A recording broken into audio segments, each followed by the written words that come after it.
Can you hear the music, Mr. Campbell? Hello? Yeah, I can hear. You can hear the music?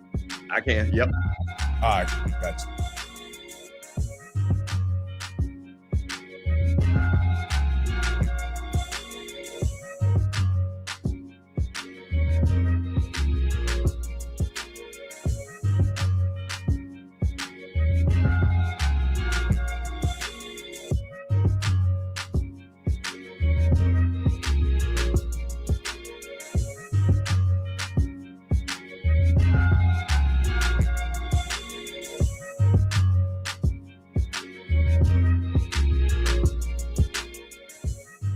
Hey, what's up, everybody? I'd like to welcome everybody to HBCU Coaches Corner. I'm your man, Rocky, along with my co-host, Mr. Campbell. You are tuned into HBCU Coaches Corner. We have our featured host on the way. And just as I call his name, hey, he made he's making an introduction as we speak. Just give me a thumbs up. Coach Cole, once you're ready for me to bring you in. But before we get started, Mr. Campbell, I got to say, how you doing, man? Hey, man, listen, we doing great, man. Listen, every Sunday we getting down on sipping on Sundays, man, and having a good time, man. It's about to be springtime. You know, I laugh with Coach. I think he jumped on there with you, and he said, yeah, we talking basketball because this is HBCU Coaches Corner. We can't just do football. Matter of fact, I'm going to bring some baseball folks on here because we got to talk to the coaches. So, man, you know, we've been able to have some basketball coaches on there. We got a couple of more working on some big names and stuff like that. So, man, super excited what we got going on, man. And we're bringing up my guy. What's up, none other than the SWAC legend himself, the champion, our championship coach. What's up, man? Shoot, boy, look, trying to work some new magic with a new machine I got. Oh, okay. I got to load up. Look, I'm getting prepared for the fall, but I know make sure we do our due diligence. I got it. Hey, Coach, if you want me to put you down, I when you give me your thumbs up, I'll bring you back up. Okay, do that. All right. But Mr. Campbell, there's a couple things. We could address before we get this show started. One of the things is I've been checking out SWAC baseball standards, right? And I got to say Bethune-Cookman is lights out, right? But when I look at their roster, Coach, I can't pronounce any of the names on the roster.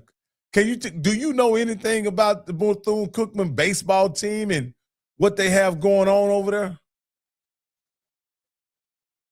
You muted. What about now? Yeah, you good. So, you know, we kind of talked on this on Sipping on Sundays with Perry. Perry came on, and Perry, of course, Southern has a great baseball tradition, and so does Jackson State. But the thing about Bethune-Cookman, remember, they're in Florida. So they've always had Hispanics on their team. So their coach, that's now Alabama State's coach, he started that trend of having it. So, again, Bethune-Cookman has always recruited Hispanic players. That's part of what their DNA is. And I'll tell you this, and people know this, that in SWAC baseball, period, it is a lot of Caucasian players. Fam, you got a whole lot of them.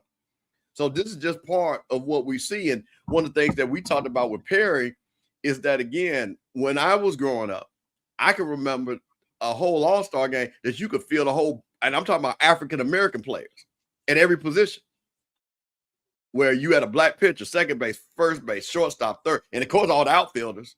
I don't think you might not have had a catcher, but even Charles Johnson was good at one time. So you saw a lot of that. So again, baseball has changed where now when, you know, and shout out to Alabama State, they've won the men's, which I didn't know this, and we kind of talked about this, the men's tennis tournament 5 straight years. But guess what? The majority of their team is Caucasian men, you know? So this is just some of those things that, again, being at HBCU, we don't ever discriminate. If you can play, they're going to go get you. So that's one of the things. And of course, you know, baseball is big in the Cuban community, Hispanic community in Florida. So you can get players. And that's what Bethune-Cookman's built their team off of. Florida A&M, same thing, where we don't have as many Hispanics as Bethune does, but we, you know, our team is very multicultural. I mean, when I looked at the roster, Coach, I was actually surprised, Mr. Campbell, and because, you know, I peek in at well, you know, we follow football, you know, almost seems like play to play for each team. And then when it comes to basketball, we look in at basketball and we follow basketball and we know who the star players are and the players who are making some hay. And most of those players come from our culture. You know, just be honest with you.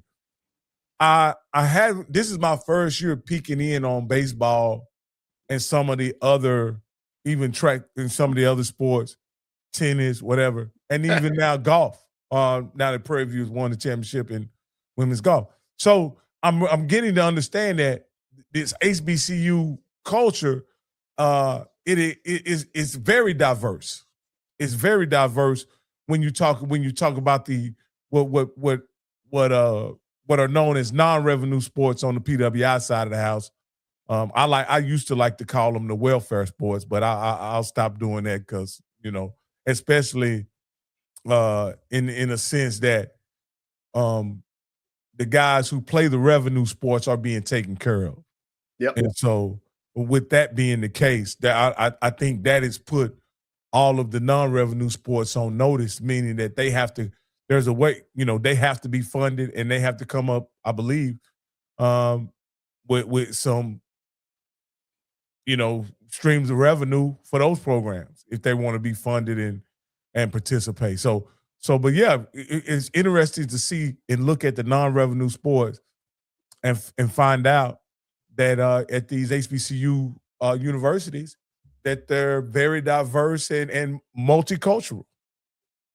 Well, I tell you the thing, but it also goes, and this is the part. I hate that because baseball in general, you don't see, if you go to like where the black high schools are.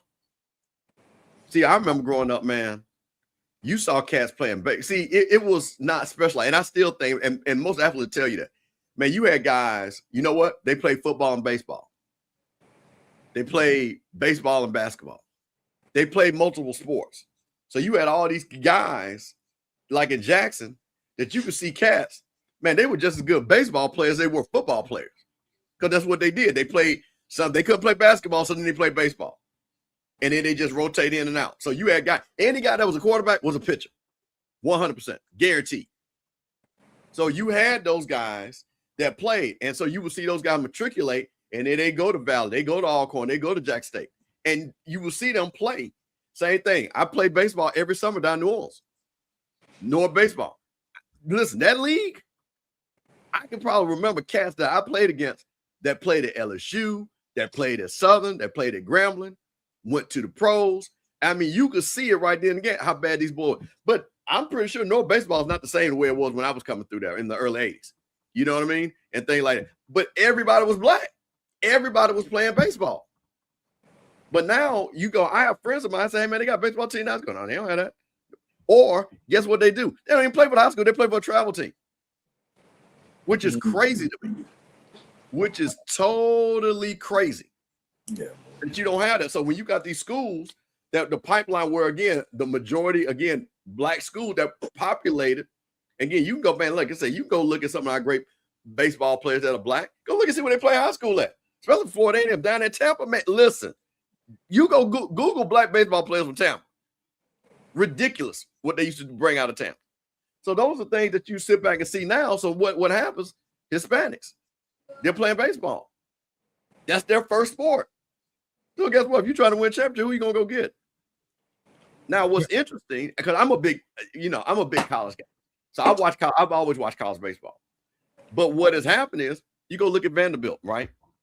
You know what Vanderbilt coach said? I need to get more athletes.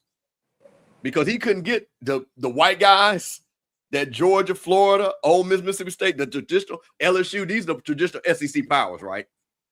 Mississippi State, LSU, Ole Miss, Florida, Georgia sometimes. Not Tennessee's gotten good, but I'm talking about just overall. So you know what he said? Let me go get some black kids. Yeah, black. I'm talking about Vanderbilt. I'm talking about first-round picks because he could go get those kids and bring that athleticism back. And that's how Vanderbilt, Michigan's doing the same thing. They're bringing more black baseball players. So you see the opportunity there for the kids. But again, we don't play enough of it for us to get the opportunity. Hey, Coach Cole, we were just talking about well, I was looking at the baseball standings and saw that Bethune-Cookman was having a hell of a season in the conference, and I went to go look at some of the players, and I wouldn't characterize them as white. I can't really pronounce their names. You know what I mean? Oh, it looks like they're mostly Caribbean, Hispanic Caribbeans at that. And well, so they're down there in that area. You know, coming from Cuba, some of the best baseball players is, you know, coming out of Cuba. I think what's happening with African American baseball players, you know, I played baseball too, is that when they start taking away all the programs, you got to have money now to play. You know what I mean? It was a time that every park had a baseball league, you know, for black kids in black neighborhoods. I think you don't have that anymore, you know, and that kind of hurt us down the line, even today. You know, when you look at the big schools, you might see 1 or 2 or 3, you know, black baseball players on a team. And that's just about it. You know what I'm saying? Because a lot of us just don't play baseball, you know, early. So and that could be a issue and a problem. But it doesn't surprise me about Bethune-Cookman because that's the makeup of the state of Florida. You got all kind of you know, nationalities down there. You know, and when you're looking at guys from overseas, you know, like Coach Bishop was saying, shit, that's their first sport over in some countries. Yeah. Hey, Coach, I think you got an announcement to make, Coach, before we get started, and go ahead and make it, and then we can carry on with the show. Yeah, I you know, I got a call that Coach Wright couldn't make it. I wasn't given an excuse. It was just something came up. Unfortunately, you know, for us and our fans, that we wanted to kind of reach out and welcome him in. You know, I don't know what happened between the time I've talked to him on the phone and he called me about a link and actually coming on the show. You know, I sent the text out to him right after I got a call to ask, you know, hopefully nothing happened seriously where he couldn't make it on the show. And I'm pretty sure hopefully we can down the line, you know, I'll reach out to Cable, who's the athletic director, and maybe he can give me a reason because, you know, we owe our fans, you know. Last year we had 2 million views and we're going through the inventory now to see how many views we have, you know, and it motivates us. We're not getting paid to do this, but it motivates us, you know, to get this content out to people who you know, look like us in the HBCU family, and we owe them that. But unfortunately, hopefully nothing is majorly wrong or happened with Coach Wright. And, you know, he's a part of the SWAC family now. He's the head basketball coach at Alabama State. So hopefully I can get back with him and we can have him on our show. No doubt, Coach. No doubt, Coach. Like I say, when we hear about things that come up, the first thing we think about is, I hope everything's okay with him and his family. Right. First of all, because you know, you know that being a coach, things do come up. You know what I mean? Because you're not only responsible for you and your family. There's probably at least 15 other families on the baseball team that you have somebody on the basketball team that you're responsible for. And so we also want to make sure that, I hope nothing is going on with his players or anybody related in the program or anything like that. So we hope everyone's safe, and it's just something that is in the grand scheme of things insignificant. and that he's able to reschedule with us and come back on. So we're definitely gonna keep coaching our prayers till we get some word about. Right. Yeah. Hopefully, I'll reach out to the athletic director, and hopefully, he can give me hope that everything's okay. Yeah. So that's what's important. We don't want nobody to, nobody to get hurt or hopefully anything like that. Yeah, Coach. But let me kind of clue you in, and Mr. Campbell. Mr. Campbell has been part of it. To be honest with you, there's been a bit of a conversation going on around in the SWAC media in the SWAC media space, HBCU media space. And I agree with Mr. Campbell when I was talking to him prior to us going live. What we've been discussing is pretty much discussing is water wet. You know what I mean? When you talk about who's the most dominant football team in the SWAC the last 5 years, I don't think there's any. Go ahead. Yeah, I'm sorry, man, to break. We had a. I don't know if y'all know, we had a death in the conference. No, I did. Yeah. Former head coach at Arkansas Pine Bluff. Passed Coach away. Coleman. Coach Coleman, man, and I had an opportunity to meet him and face him and all that kind of stuff. So I want to say reach out to him, his family, the University of Arkansas Pine Bluff family as well.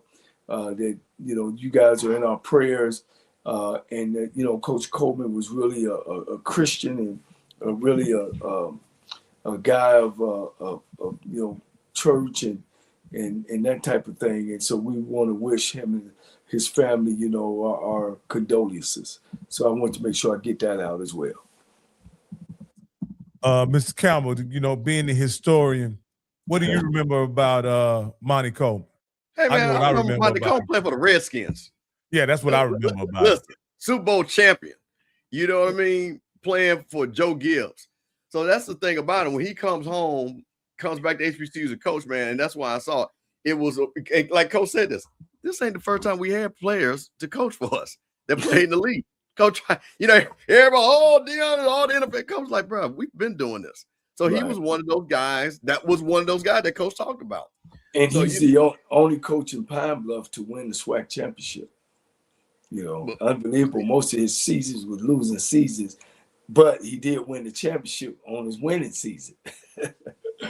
So, he did a great job for Pine Bluff. And like I said, man, he's a man of God and just a great fellow to meet and talk with.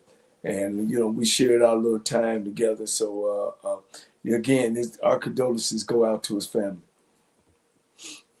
Now, Coach, was just to get some history on Pine Bluff and where if I did my research correctly, Pine Bluff was not in the SWAC when Coach Coleman played at Pine Bluff, correct? Right. Pine Bluff, Alabama State, Alabama A&M, they were all Division II schools back in the early 80s. And then they eventually jumped into the SWAC. Okay. Yeah. And maybe even the late 70s. Well, I know it was the late 70s for a fact. But I know when I came into the league, A&M was Division II, Pine Bluff was Division II, and Alabama State was coming into our conference because we actually put them on our schedule. Absolutely. Yeah. Well, Coach, as I was saying, there's kind of a, I don't know what you would call it, because debating whether Jackson State is the most dominant program in the SWAC in the past 5 years and currently, I don't think that's much of a debate. I think they have all the evidence to prove it. Yeah. And it's good. And I want to get into that as well, too. And, it ain't no question, man, that Jackson State's been one of the dominant teams probably for the last 40 years when you really look at it. Have Grambling fell off? Yeah, the Gramblings fell off. And when you get that turnover, I can remember riding on the bus. We had a SWAC tour, you know what I'm talking about, Bishop, where they take 2 players from every team, and we travel from school to school to school. And I can remember Eddie Robinson saying, what's gonna mess this up? What's gonna mess this up is that when we start getting people in place that ain't never played the game before, you know. And I don't know if that's what it is or not, but you know that hurts the whole fabric of the school and all that good stuff. You know, ain't no question, Jackson, and that's why if you were in a conference, and Bishop can contest that when Dion came, man, you just had two great things happening.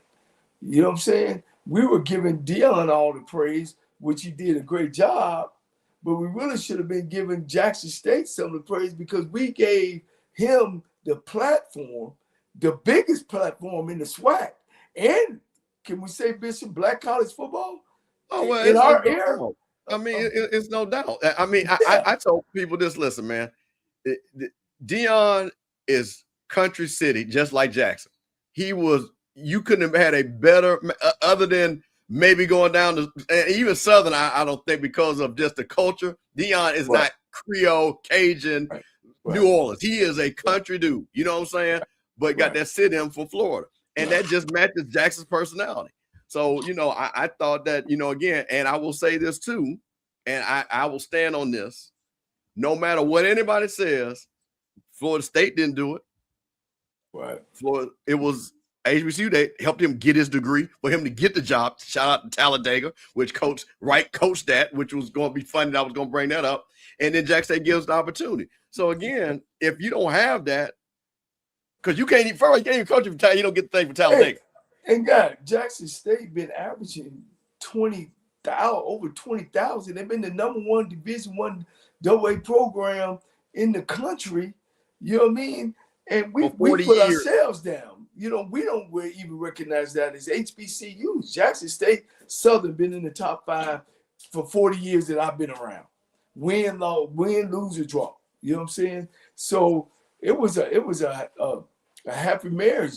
Jackson State took and gave Dion the platform, and Dion said, look, we going national. And that's what he brought. He brought national attention, you know, as well as Jackson State had the platform already. So it doesn't surprise me about Jackson State. We talk about the Gremlins, you know, and I told you that, you know, I told you the other day that, you know, championships start up top. They start out at the president's office. You know what I'm saying? You are the only participant in the conference. Everybody got to be in line. You know, the president, the AD, and the head coach. You know what I'm saying? Doug Williams came in there and won championship after championship. You know, on Doug Williams' 25th year, his 25th year of winning the Super Bowl, Rocky, you know what Gremlin does? Instead of holding some NFL fundraiser, they fired him after the 3rd game of the year. Wow. And the year before that, he had won a championship. He had won a SWAC championship. See, we can't do that, man. You know, we don't take advantage of those opportunities sometimes, you know, because we get too personal. You know, that's us. You know, we get too personal. And when you start getting too personal, you messing up the whole program. You know what I'm saying? And you can't shine like you can. You know, when I look at Grambling and because let's be honest, Grambling's brand transcends HBCU sports in a manner of they were the flagship program for HBCU football. Everybody knew Grambling and the Eddie Robinson story, right? Even when I would peek in on HBCU football through people and acquaintances that I had in my life, my sister for one, and other people who I knew that were affiliated with HBCUs, I would peek in from time to time, and on 2 separate, I guess, eras or whatever, Doug Williams had won championships at Grambling. And so it kind of carried that same Eddie Robinson mystique of the G on into the 2000s with them winning championships. Now, I can tell you the first time I heard something negative about the Grambling program was in 2013 when the players boycotted, and I think they ended up forfeiting the game at Jackson State. All right.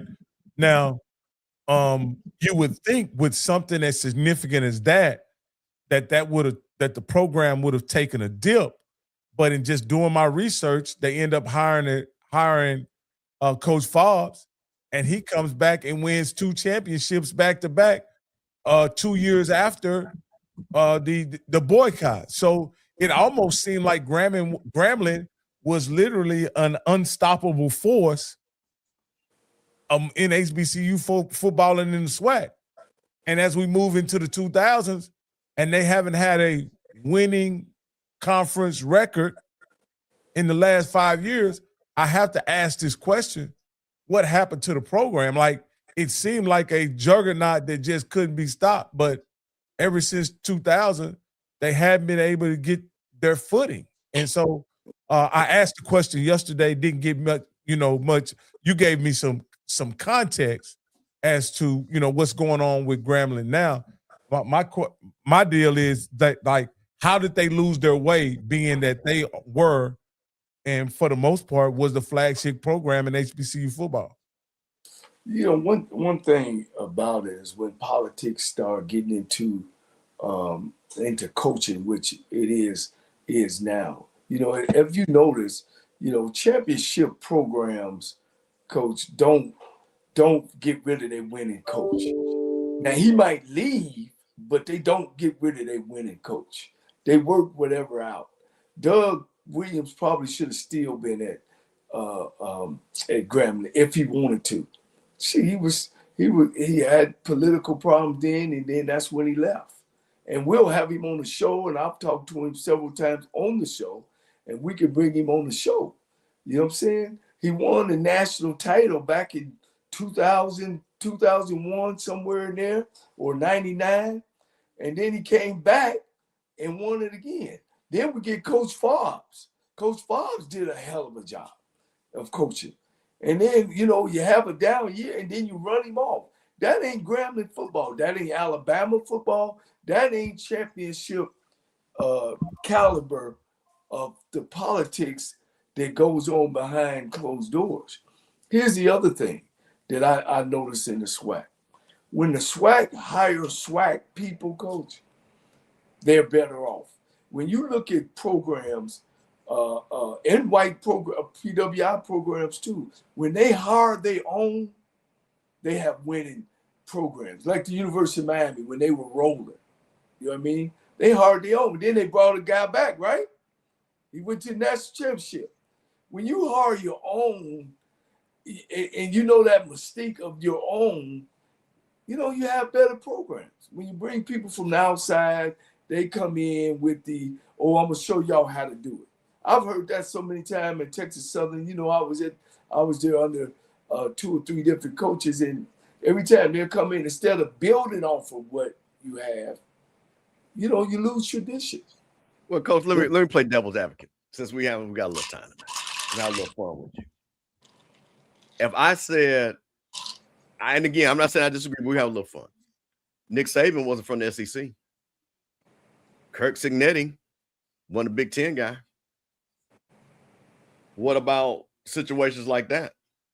Well, Sark down in Texas. He didn't play in the SEC. I don't understand what.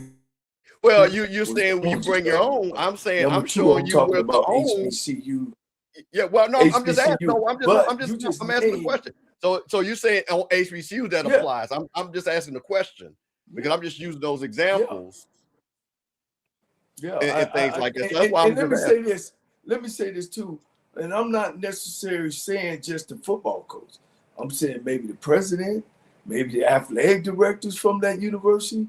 There's somebody on the campus that should be the matriarch of that campus. Because let me say this, about winning, man, it's about building. It ain't about tearing down and starting over. It's about building.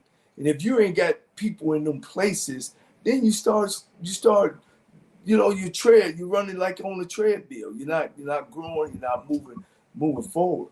So Yeah, Nick Saban won everywhere he's been. Same thing as McNetty. He won everywhere he been. Same thing as Tremaine Jackson. He's won everywhere he been. Coach Broadway has won everywhere he's been. There's some guys that have a winning formula. We talk about it on our show that, and especially when we look at Southern University shouldn't be going out trying to find a first-year coach. Man, they average 18,000 fans a game. They got a great program. They should go out and go look for a guy that got some championships behind his belt. We ain't got to start over. So I think, and that's where it comes about when I talked about president, AD, coach. Everything is in line on our program is important. This is what we want to do. Coach, I go back to something you said. Now, this was in 2024 when you said this. And Steve McNair was, excuse me, not Steve, I apologize. Fred McNair was potentially the hiring person, the person who was going to be hired at Texas Southern. Yeah. And you brought up the name of a young man that I had not heard before. And you said, hey, who they need to hire is Tremaine Jackson over at Valdosta State. And he's not only an alumnus, he can, he's from Houston. Right? Right. Now, again, later on that year, he would play in later on that year, because you got to understand the Texas Southern hiring cycle went all the way into 2024. So later on that year, Tremaine Jackson would run the table and end up in the SWAC, end up in the Division II championship. And of course, we all very much more acquainted with him now as the Prairie View head coach. But my point in bringing this up, Coach, is like if your alma mater had just called you as a esteemed alumni of Texas Southern and said, hey, we got this job open. Who are some guys, some young guys that are up and comers that could probably do a good job here at Texas Southern? Rather than them calling you or maybe not, maybe even you, maybe some other esteemed alumni, rather than call you, who is a championship coach, they went with their own, way of doing things, and hired Chris Dishman, who's been okay as a coach, but he certainly didn't make the splash that Tremaine Jackson did. And I'm gonna swing this to Mr. Campbell because I think this is important, considering how everything has turned out for Alcorn, Texas Southern, with that situation. Do you think if we went back to those moments in 2023 when it was time to renew Fred McNair's contract and TSU was looking for a coach, if Fred McNair had been rehired and Texas Southern had hired a guy like Tremaine Jackson, could the face of their program be different right now than what they are? Well, here's the thing. Let's talk about the root cause. The reason why Fred was not at Alcorn because of money. The reason why he's not at Texas Southern is because of money. That was the root of the issue. So again, Fred wanted to get a pay raise. Alcorn said, we're not going to pay you that. Probably couldn't afford that. He went down to Texas Southern. He wanted to get $330. Texas Southern, we can't afford that. So when you look at these things, we got to talk about the business aspect of how some of these things happen. Because Fred McNair didn't want to leave Alcorn. I'm pretty sure Alcorn didn't want to leave. But again, I'm not mad at him. He's like, listen, I've been here. I want to get a raise. They couldn't do it. Texas Southern thought they had a deal. They couldn't push that through that $330. And guess what? Chris Dishman, I know he's not making $330. He make it $317. Yeah, okay, he make it $317. Yeah. So there you go. Yeah. So my thing is, could it have changed? Yeah, it could have changed. Hell, if Willie would have stayed, you know what I'm saying? What would the SWAC look like? you know, if we could have paid him the money that he wanted. But, you know, I think, man, things just happen the way they happen. You know, Tremaine Jack, this ain't no see. He applied for the FAMU job. If we had interviewed everybody that applied, he could have been the FAMU coach before he even got down to Prairie View. You know? Well, I'm going to take one out of your book, Campbell. Florida A&M hard championship coaches, coach. Y'all haven't until this last incident came about, and then I think one time before. No, you guys took Billy Joe, who was national championship coach. Right? Yeah. Rudy Hubbard, national championship coach. Right? You see what I'm saying? But we got some programs and some people that's not aligned. You know what I mean? Like Coach Golf got on our show and said, the president said, you the AD, you handle athletics, you go find us a coach. He didn't have to use street committee. He didn't have to use none of that. And some of these schools, these schools just don't go out and hire championship coaches. For some reason, I don't know. I don't know what's going on behind the politics. You know what I'm saying? Come on, man. Texas Southern, we've been down for years and years and years. You go back and look at the coaches we've hired, man. It's you know, you know, Steve Wilson, unfortunately for Steve, I know he won a championship in the 90s, in the mid-90s, man. But, you know, by the time he got to Texas Southern, he was coming out of the dust. You know what I'm saying? And unfortunately, that's where it is. But everything starts from the president's office. All of a sudden, you know, they starved my man. What's my man that didn't want to come on our show? I can't even think. Graves. They starved Graves. You know what I mean? They starved him and his staff. You know what I'm saying? Then next day, you know, out the president's office, they got $2 million. You know, paying him $400, hire whole staff, just open up the floodgates for him. Make sense out of that, guys. I'm gonna say this, and I don't want to get back in the old story. I mean, with my brothers at Alabama State, you know, we won 2 back-to-back Eastern championships. The administration went and hired an investigator to investigate they winning coach. Campbell, who does that? Who does that? You know, we do some wild things in this HBCU realm. We do, man. And I've seen it, man. I've been a part of some of it. You know what I'm saying? But that's kind of where we are. You know, Prairie View, you know, went out and got a super president. She hired a great AD, man. The AD know that, look, I'm going to get the best coach out of here, you know, and this guy's it, you know. Here, let me give you guys an example. Let's say Texas Southern. And believe me, guys, I ain't against nobody, but here we are. If we're going to hire Chris Dishman at Texas Southern, he's doing a great job. He got a winning season the second year, man. Look like we going places. But if you're gonna get a guy with no head coaching background, why not bring alumnus in there? You know, we have Brett Maxey. We got the assistant head coach at Prairie View and Daryl Colbert out there. You know what I mean? We had guys that's in KJ Black. Oh, yeah, no, Texas. I'm sorry. Yeah, KJ no, Black. But KJ No, Black. I'm sorry. Bring That's KJ Prairie View. Black. Yeah, y'all wouldn't have went wrong with hiring KJ down there. No, so if we gonna go out and get somebody, then get one of us. You know what I'm saying? That's all I'm saying. Hey guys, I want to break in here a minute and let everybody know you can call in.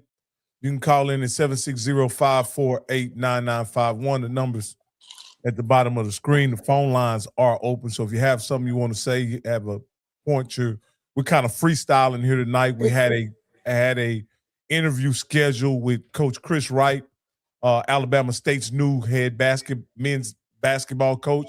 For unknown reasons, something came up and he wasn't able to make it tonight. We hope that we can get him back on here really, really, really soon. He's a pretty impressive guy, and considering what he's been able to do at the NAIA level at Langston, and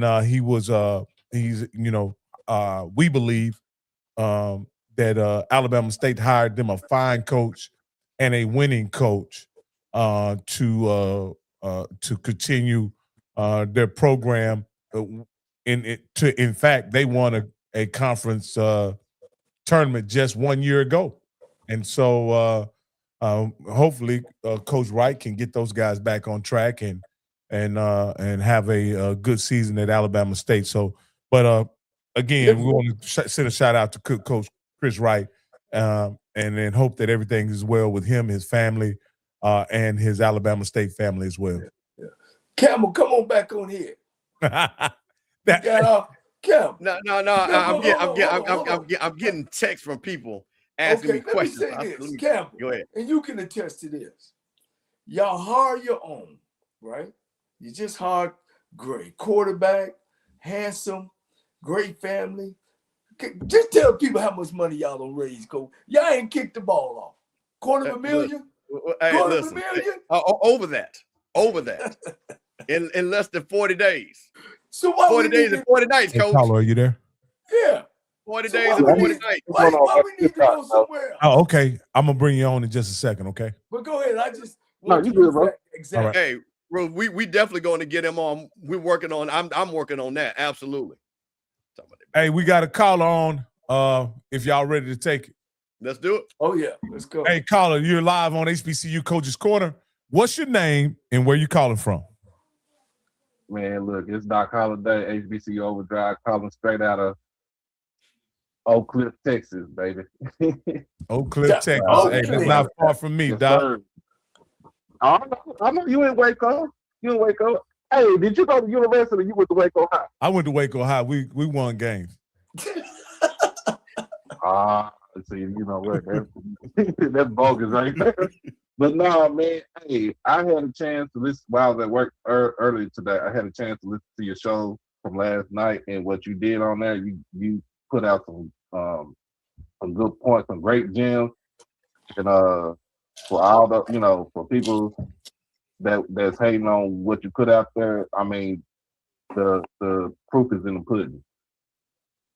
As far as being having a dominant program with both Jackson State and FAMU, so I understand where the reason why you put that out there, because people were talking about it. Yeah. And said Brad's giving y'all the Brass Monkey of the Brass Monkey Award for the week. I guess that's what they call it over there on the 12 channel. But no, you put out some good stuff though, man. Hey, thank you, man. Hey, I just put out the facts, and like Mr. Campbell said earlier in the show, I was simply saying that water was wet, and by pointing out the fact that Jackson State is the most dominant program in the SWAC the last 5 years. But one of the more interesting points that I was able to kind of discover through evaluate everybody's conference schedule and record over the last 5 years, to find out that a school like Grambling is closer to Valley than they are Jackson State.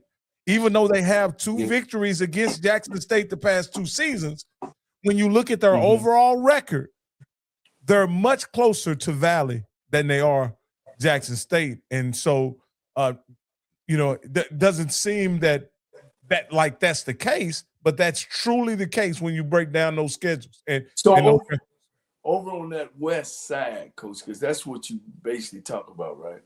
On the west side, you got what? Southern, Prairie View, Grambling, then Mississippi Valley, Texas Southern, and Pine. No, Mississippi Valley is on the east. Right. Oh, that's right. They're on the east. They're on the east. Right.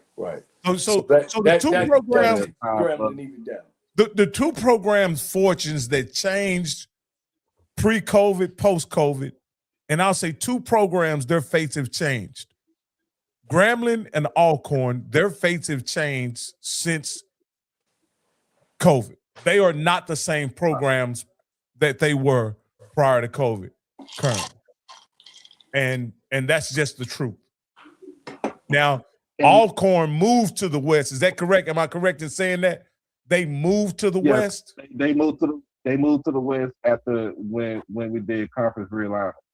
Yeah, when Bethune-Cookman and Florida A&M came in. Yeah, they moved to the West, which you would think, considering the East wasn't the East participant in the SWAC championship. Didn't they have a pretty dominant record against the SWAC West when Alcorn was over on the East? Oh yeah. Yeah. Oh yeah. That Alcorn was Southern Kryptonite for a minute. If you think about it, Alcorn going to the Celebration Bowl, what, 3 out of 4 years? And then, of course, COVID comes, they move over to the West, and then you see, of course, like you said yesterday, when Prime comes in, you get the fan base going. They win the East, they win the whole SWAC, they go to the Celebration Bowl. Of course, we know what happened after that. But at the end of the day, like you said, we did, Jackson State doing it with 2 coaches. And the only time we slipped up, and we really wanted to slip up, was in 23 when FAMU went to the conference championship and they won the whole thing and went to the Celebration Bowl and won the whole shebang. But to do it with 2 coaches in that time span, in 5 years, it still says a lot about your program. Yeah. Well, let me ask you this, Mr. Campbell. Coach, were you saying something? Well, I was just saying that, they got coach over there and, he won 7 games this year, in his second year. So, look to this year that maybe he got it going in the right direction. Who is that? Coach Joseph. Oh, you talking about, but Coach, I think that, like, in my opinion, though, that winning record is a bit of a fugazi, Coach. I think in the SWAC, let's just be honest.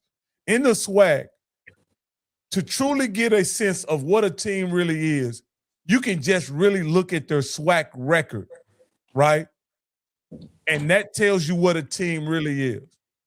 And Grambling, though they beat Jackson State the last 2 years, they were 3-5 1 year and 4-4 the next. Coach, that at Grambling, that doesn't cut it, does it? Well, you got to look at the situation. You got a new coach in there. He has made some improvement, but if you want to, go by that Grambling, because every year, nobody knew that Indiana was going to win the national title. So it ain't necessarily about the helmet. It's more so about the coach that had the opportunity to try to turn the program around. And so, I can't take that away from him. I got it. The G on the helmet, the mascot don't win games. The coach is the one that wins the game. So I understand where you're going with it at. Fanfare, yeah, that sounds good. But I don't think it's fair to throw it out on Coach Joseph and his staff because he is moving the program forward. But I get what you're saying. Hey, Rocky, listen. Coach, what? Go ahead, There was a time where that last comment too. It was a couple of games in there with Grambling that they ain't had that G on their helmet. Hey, look here. Hey, my man, boy, some folks about to get fired too when that happened. I remember talking with Doug Williams saying, man, if they don't get that G back on that goddamn helmet. State Fair Classic, and my mom, so Mr. Campbell and Rocky met my mother when we came to Tallahassee 23. And she looked at me, she said, talking about my government name. She said, David. She said, they don't have no G on their helmet. I said, no. I said, he took it off. I said, why he take it off? He said they weren't playing like they weren't playing like Grambling me. So she's like, oh, he's gonna be fine in the next year. Yes, sir. Look what happened. Yes, sir. What happened? Hey, again, that's what I'm talking about, hiring folks from the outside. You don't do your program like that, man. Can you imagine putting some red in Florida A&M's uniform? Campbell he ain't been no sleep. He get in his car that night and drive down there. Hey, Doc, I appreciate you calling in, my brother. Hey, And, I want to appreciate send you, a man. shout out. Oh, Thank you, sorry. man. Appreciate it. Send a shout out. Nah. People was asking about Quentin Morgan on the chat, man, and hopefully he gets on. I had a conversation with him a couple weeks ago. He's doing well as a coach, and I really feel that he should be on somebody's sideline. So we're pushing and praying. Who is that right there? Quentin Morgan. He was the head coach at Langston. Oh, okay. Yeah. Yeah, that was a good guy. Now Yeah. Rocky, listen. And my phone is blowing up. And I got a direct line to them G-men. And them G-men say you use select here. So now I literally got this link. And the G-men wanted to show you what they said, what dominance looks like recently. So I'm gonna share this. So I want you to see something. Because somebody they said, tell that dude that don't have no swag hours. He said they saw the show. And they said, listen, they said, we gonna give you a grant. Now, this is what I'm just saying, somebody from Grambling sent me this. Just sent me this. They said, I want this link to be put up, Mr. Campbell. So hold on, wait a minute. I want to make sure people can see this, Rocky. Because they say, Rocky, there we go. Let me make this big. Okay, Rocky, you see that? Yes. Okay, 2000, 2001, 2002, 2005, 2008, 2011, 2016, 2017. My Grambling folks say, tell Rocky to keep adding before he get the Grambling. That's what they said. They said if you had did your show a few years earlier, he said you just came late. Now that what my Grambling guy just texted that. They said that you have come late to the party, and that for you to sit back there and want to act like, he said, anytime in the SWAC you could do this. Now, Grambling my people. Now, I'm from Jackson, but we equal opportunity here. So they just wanted to point out, because you compare, they said, how dare you compare us to Valley? So I'm just telling you what the folks with the G on, they just said, folks got to catch up with the count. Because they said they've done this before. So get I'm on just showing you, Rocky. Get on SWAC. So, Now, listen, and this ain't me. But I got, listen, everybody know Graham, them my folks down there. Them my folks, they watch the show, they text me all the time, and they don't mind. They say, listen, because one thing, and I'm going to tell you what my boy Graham, he said, hey, man, we see the Prairie View talk. Grambling people don't do no big talk. He said, Mr. Cam, we don't do no big talk. We just do championships. So, I'm just saying, said 5 years. Hold on, wait a minute now. Hold on. That's 1, 2, 3 in a row, 4 out of 5, another one, and then back-to-backs. What do you have to say to that? That is what I grew up knowing Grambling to be, which is the most dominant program in HBCU football. Like, that's what I grew up understanding. The history of Eddie Robinson, the history of Doug Williams, and I didn't know at the time, but Doug Williams had a break, and then he came back, won championships. And then Melvin Spears won championships. And that's 4 different coaches right there, Coach. And I met Broderick Fobbs when his dad was here at Baylor when he was a very young man. He may have been a GA at Grambling then or somewhere. And then he would later become the head coach. So now he went to Grambling now. The son, too. The father and the son. Yeah. Okay. And the mother taught there for almost 40 years. Yeah. So I just want to make sure they from Monroe. The mother was a super nice lady. Yeah. Super nice lady. So that kind of solidifies what I talk about hiring your own. You know what I mean? I just want to put that out there. So my point is saying that I didn't say what I said to disparage Grambling. I'm just saying it's shocking to me. If you take a snapshot of the last 5 years, how close they are to Valley. Like, that is shocking to me. Now, Rocky, I understood what you were saying, but when you kept saying that they are, close to Mississippi Valley, bro, I'll be honest, man, it could never register with me. You're my guy. You know what I mean? Let me just put this back up here one more time. Let me just put this back up here one more time. Then I'm gonna leave it alone. Valley could never. Look. And Rocky, you see this? You see these wins? Yeah. Man, Zeros that's like behind the somebody- Rocky. That's somebody telling me, Coach, we want you to cook chitlins. I've been like, let me, I don't.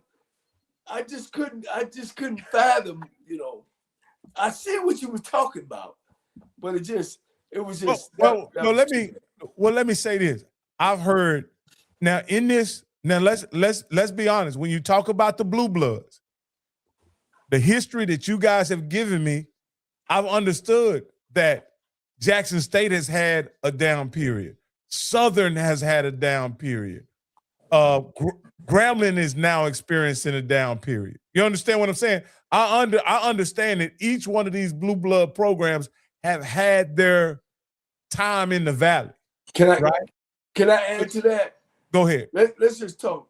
Jackson State was the first one when they hired and went outside and hired a guy. They hired two of them. They were terrible. Same thing with Grambling when they hired Coach Jackson. I'll say it. It was a bad hire, whatever they want to say. So that's Jackson State and Grambling. That's where they went wrong at, man. It's when they went outside and brought somebody that didn't know the culture of the school. You know what I mean? So that's what happened. Mr. Campbell, let me ask you, when y'all were in the valley, was it close to valley? You talking about our 8 years of in the wilderness? Yes. Well, I tell you one thing, and this is facts. We were 1-10 the year before Willie got there. Coach, wasn't that y'all? Who was before Willie? Who was? Not Joe Taylor. No. Ain't he a singer? No. Let me. Now you got. I can't see one thing about Florida. Yeah, I can't even remember the guy. I can't even remember the guy's name.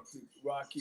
Florida and them self-destructed when they got Billy Joe, and then they were winning championships, and then they wanted to go Division 1A, and they wanted to change the schedule. Some board member talking with my resources. Alex Wood is what someone put in. Alex Wood. Yeah, Alex Wood. Alex Woods and Coach Bell. And them good dudes. First of all, they're good men. I know them personally. They're good men. But them coming into our conference, man, they were not ready, man. They were not ready. They were trying to bring that PWI way into those schools. Oh man, it was a sad outcome, Coach. It was a sad outcome. Now let me ask you this here, Coach. Because you worked at Southern, you actually were part of the staff that pulled Southern out of the valley. Yes, sir. When they were in the valley, was it bad for Southern when they were in the valley? Yes. So, but Southern wasn't one of those bluebird programs back then. Southern, when we won the championship, Southern hadn't won a SWAC championship in 34 years. I can remember it. So they were just a team. You know what I mean? Every year they might. Did you say they were just a team? Southern, yeah. Southern was just. Well, I just want to say this disclaimer. Coach Cole said that. I didn't. Gee, I can back it up. I was on the staff. I was a part of it. I seen it. You know, Southern wasn't no ass kicking team. They were always right there in the middle of what was going on. You could pull up the record. You know what I'm saying? When we got there, when Pete Richardson got there, that's when he took off. 17 years, they was either going to be number one or number two in the conference. He done a great super job. And you see Doug done won some of those championships, and Southern got a couple. You know, I got a ring. You know, we won a championship. We didn't win it back to back though. I think we won it, then we were off, and then I think they won it again. Or at least, and then Doug came in, and then Doug them took over for a minute. You know, the interesting thing in evaluating Southern is that they had a rough year last year, but when you think about it, with all of the turmoil they've had in their football program the last 5 years, they are still at the top of the conference when you talk about their record. right? They're still at the top of the conference, top 4 or 5 team, even with that turmoil. So there's something there at Southern. There's something there. There's something there at Southern. If they can just get that thing moving down the road. Look, I'm a coach, and I could say it. It's just that the East Side was just that. Let me make sure I'm politically correct. You're talking about the West Side. Yeah, the West Side. I don't know what I'm thinking. The West Side was just that. It never had a foundation. It never had a strong coach over there, a foundation. When they left, when my man they left Southern and went to Norfolk State. Odoms. Odoms, that was a good coach. You know what I mean?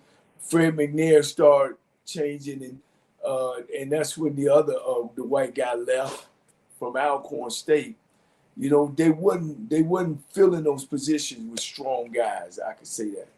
Bubba, Bubba came off the staff, and took over the Prairie View job, and he actually won 2 back-to-back East championships. You know what I'm saying? But were they strong wins, or was it somebody had to win on that side? You know what I mean? Why not me? You know what I mean? So it just wasn't that. When you look at our conference right now, you got Coach Robinson, been there longer than anybody. And he had came in there, Jay Hobson, right? He had came in there, with no experience, but we all knew that he, was a cerebral player, and he's a smart man, and, and he's alumnus of the university, so he's right now the godfather of the league. Is it safe to say that? Yeah. Yeah. But then you turn around and Tremaine Jackson is got more wins and got more experience as a head coach than everybody. You know what I mean? Is it safe to say that as well? Yes. Guys' first year in, you know what I'm saying? So it's a lot of things going on in our conference. Coach, to be honest with you, the SWAC is littered with first time. The SWAC job is their first coaching job. Like the guy UAPB, the guy Mickey, though Mickey had an interim position anyway. He had an interim position. Let me say this, and Campbell, you appreciate that. You made me think of something, Rocky. We talk about how Jackson State has dominated, right?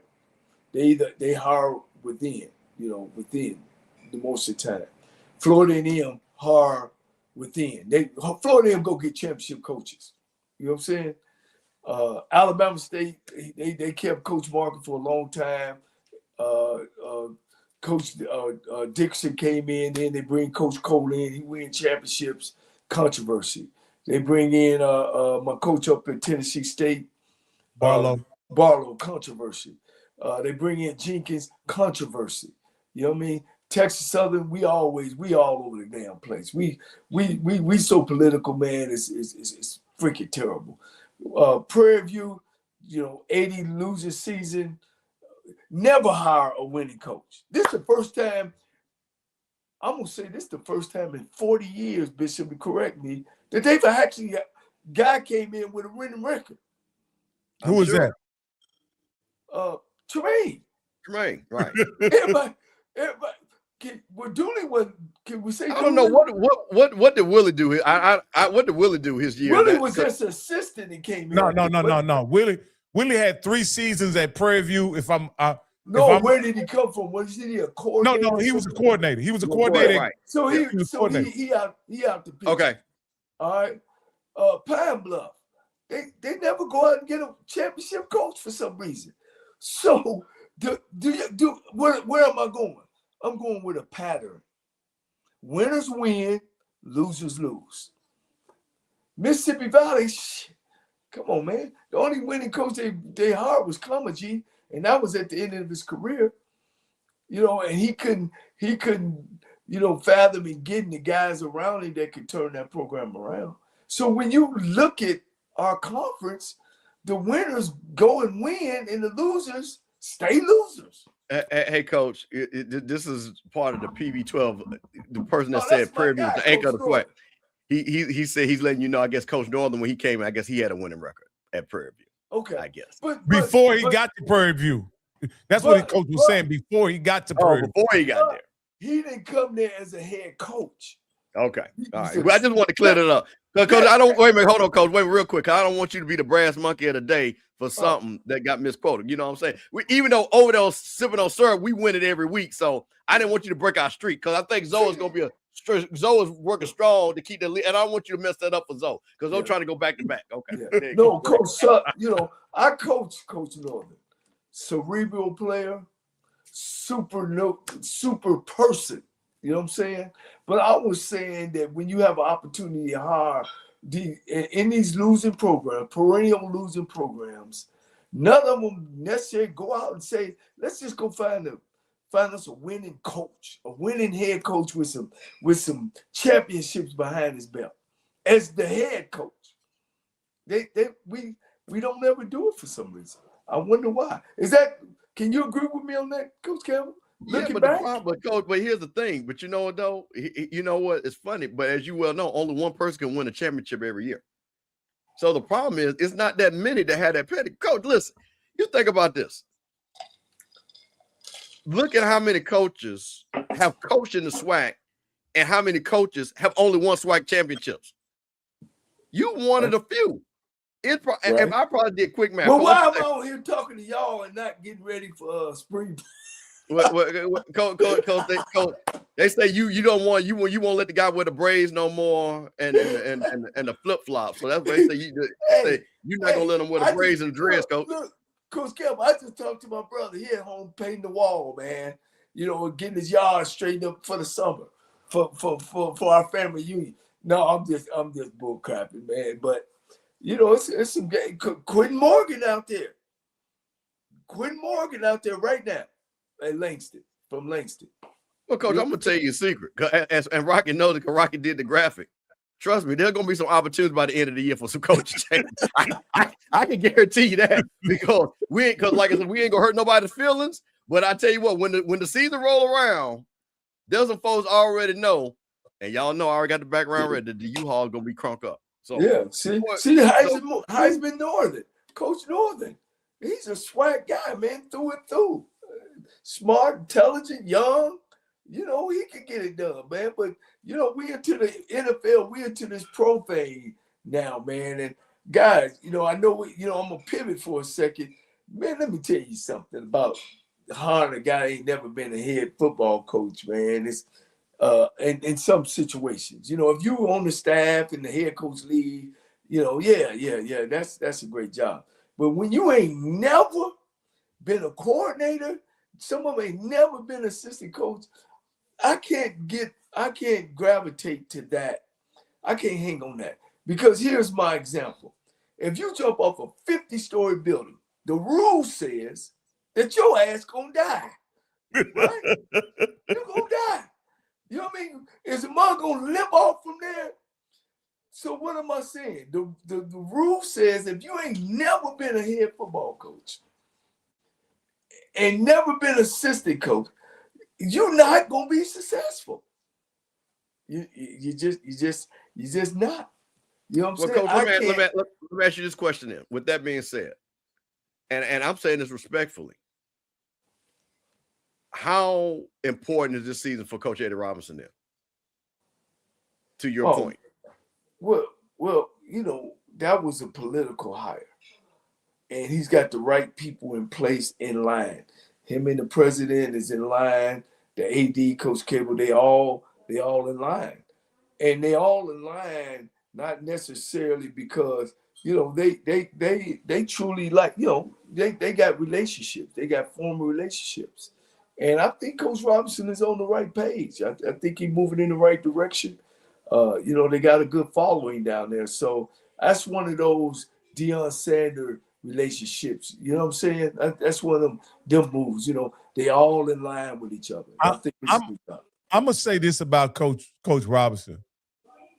He's on the right trajectory, guys. Like he's one of those guys that coaching now. Let's be honest. He's coached against Deion Sanders, T.C. Taylor, and Willie Simmons.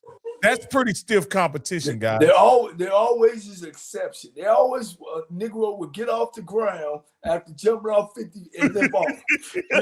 No. What I'm simply saying, Coach. On the Tremaine Jackson isn't coaching against those guys.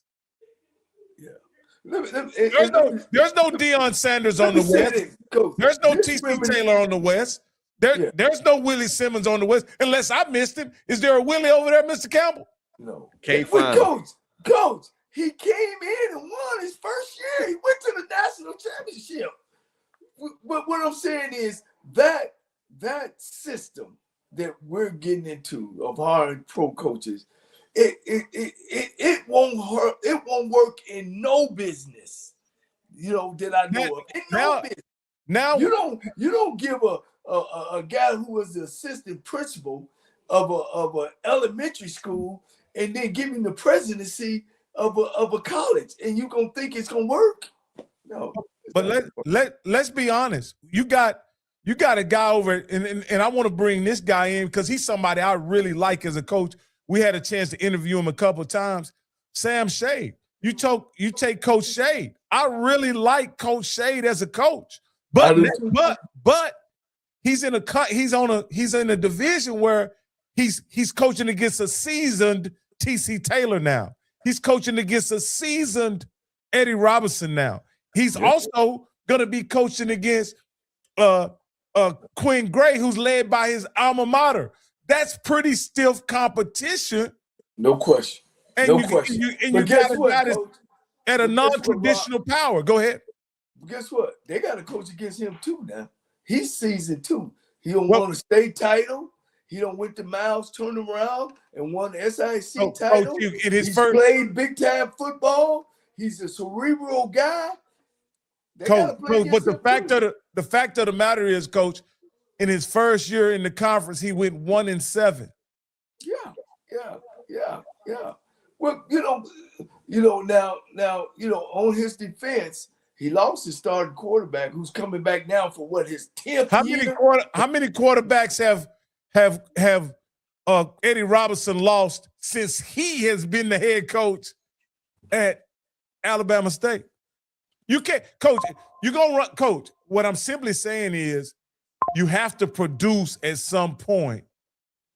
You have to produce at some point if you're that guy as a coach. All right. Now, let me say this: if you were talking after year 2 and we still there, then I'm all on your own. It's his honeymoon year. You know what Coach, I mean? he was supposed to be coaching in a footprint where he was familiar, where he had support by the Alabama community, where he had access to some of the best athletes and some quality coaching that he could bring on staff. I'm gonna take one out of your book. He coached against T.C. Taylor. He coached against Eddie Robinson. He coached against Tremaine Jackson. They would coach. Of course, I talked to some of the guys when I was in the business as a coach. We wouldn't have let no Deion Sanders come in and talk shit and then win. It was. I remember when I was even a player when we brought in Lionel Taylor. And if you guys, the audience, don't know Lionel Taylor, he's in the Hall of Fame, first African American offensive coordinator. He was with the Super Bowls. Some of you guys are a little older. They won 4 Super Bowls in a row. He went on to the Rams. They ended up playing. What I'm giving you is that this guy he was a hell of a coach. But at the time, he was coaching against Eddie Robinson. Hey, Coach, he had this old short quarterback from Dayton, Ohio, trying. Let me tell you something. He was coaching against them greats, man. He was coaching against greats. And let me tell you, Eddie Robinson, Bishop, you know this, they were trying to kill us. I mean, they were trying to beat us 100-0. It wasn't against the kids. It was against him. See, you know what though? Hold on. I want you to keep cooking, Coach. But that, to me, that mentality that goes down. So this is what I hope. So Tremaine Jackson comes in here, right? And smokes everybody the first year. Goes and again, first time a road team wins. If I'm every one of those coaches, I'm trying to kill Preview next year. I'm serious because PV people get me mad because you're gonna say, because first, you know what people gonna say? We let PV do this to us. We're Grambling. We're Grambling, and they're talking about the state fair class is their thing now. Yeah. You gonna tell me that Grambling mentality? Southern, they went down there and said, "Happy homecoming." He went down there and went to Jackson. Yeah. And what, man? Listen, those 3 schools alone, back when we grew up, Coach, you knew when they played that game again because you already knew what was gonna be. No. You already He knew. did happy homecoming at Southern, didn't he? Let me tell you Happy something. homecoming. The coaches, W.C. Gordon, Marino Castle, Coach Washington, man, they was not going for that shit. Ain't nobody coming to no conference and you talking about winning the conference. No, that ain't happening. You know what I'm saying? So, you know, when you hit me with this Sam Shade deal, man, you know, honeymoon, let's give him a break, man. He lost his starting quarterback early in the year. You know, he had to go through all that. You know, we'll see. I think Sam gonna get 7 wins this year. Coach, let me ask you know what? I looked at their schedule, Rocky. We were talking about this, and you know, I'm a big Sam Shade fan, and I'm telling you, if he breaks right, he could get to 7 this year. He can get to 7. So I'm just saying. So listen, you know, like I say, Sam, you know, we love you. Know, we just wait for that brass money to come out. But this is what, Coach, I just got a question for you. And I don't know if you want to show. I think that was our show. What is your definition of an era? How many years is an era? I'm just really confused about this. No, you know what? So hold on, he said a new era. So that means starting. So I want to correct myself. Even though they said this is their era, said is saying a new era. So the beginning. So I want to correct that. But I want to ask honestly, what is your definition of an era? How many years does an era make to you, Coach? I know I was on the show, Coach. We okay. Yeah, we kind of talked through it. Yeah, that was me and you, right. Rocky one, though. That was me and you, right? Yeah. But you know, I mean, it's gonna be real interesting, man. You know, how long Tremaine stays and that, because if he stays a while, it's gonna be tough on some people, man. That's all I can say. It's gonna be tough on some brothers, man. And if you ain't got your game right, man, it's gonna be tough because they starting to raise money over there, man. And they what's that? NIL is up to 200,000, and you know they got an athletic director and Coach Golf who's doing a great job on the outside. You know, they got a president that's stepping back and say, y'all do y'all business, man. And that's where it starts from. And I look, I can't say enough, man. If I'm gonna put my money on, I'm gonna put my money on Preview. Now, Rocky, I'm gonna go back to your nice little cute little graphic. All the Jack State folks that I saw them. You know, they were a broke clock and be right. So they were with you, Rocky. They won't be with you next week. But they was, hey, Coach, they posted a little graphic, even though I was gonna mess with them about it. But now, Rocky, says that the era is 10 years. We 5 years in deep already have an era, right? Are we not with what you're saying? So I'm just saying, Rocky said Jackson halfway through the era, said. But if you do that, Prairie View, it is the era. How many East championships they don't won? Even though this team lost, this team one year they went from the bottom to the top in just a weekend. Texas Southern lost, A&M lost, Mississippi Valley won. Next thing you know, Prairie View was the championships. I was like, damn, why did that happen? You know, Coach, the one thing that what I wanted to do is break down the 5 years is to kind of, because first off, I'm honest with myself. I don't have the historical context to be able to do anything prior to 2000, right? Somebody said that's why I showed you Grand. That's why the Grand folks texted me. But I admitted that. But we have to acknowledge during this 5 years. That's why I asked the question. I asked the honest question. Had any team had a 5-year run like this since the year 2000? And I'm glad you brought up that graphic to show me that Grambling had a couple runs that you could put in a 5-year period. In the early 2000s and the mid. Prairie View got to be somewhere up there in the last 5 years. They went Yeah. to 2 championships and got the hell beat out of them. They're right behind FAMU. So if you had to rank them, it would be Jackson State, FAMU, Prairie View right behind them. Wow. And surprisingly, I believe it's Southern, right? Because I don't have the graphic right. Well, guys, if that's the case, then Prairie View's era, it's they era. Hey, just mentioning their name. Come on, Cam. Just mentioning their name. Listen, see, this is okay. Well, this is the problem. See, this is why I say. Okay. Well, here's the thing, and this is why numbers can make however you want to look. Because I could say in that same era, we got the second best record in the SWAC, and we actually won a national championship. And we have beaten everybody. We have a better record against everybody other than Jackson State in the SWAC during that fight. Ain't nobody got a winning record against us other than Jackson State during that era. Ain't nobody arguing that point either. Well, no, I'm just saying anybody can make something look the way they want it to look. That's why my Grambling people were mad at Rocky because listen, let me tell you something. And let me just get on my soapbox. Central people like to do this. They like to find a little year period when they had some winning, and then they say, "Oh, we were great." No, you were great for that little bit of time. But Bethune-Cookman does the same thing. They beat us 10 years in a row, coach. You know what? Before then, they only had beaten us 8 times out of 60. Right. And we still up 45-18. Well, you can do the same thing with Grambling and Prairie View in the State Fair Classic. I mean, when you look at the numbers in 50 years, Prairie View maybe only beat Grambling 15 times. No, probably less than that. And most of them it's been lately. But yeah, so again, you can take something, and that's why people, when they have these arguments, which it's good for us to talk about, is whatever data set you want to use, because I can take a data set and totally prove. Because I can say, well, you say I can go, a whole generation. For a generation, Grambling has been the dominant team in the SWAC. You see what I'm saying? Right.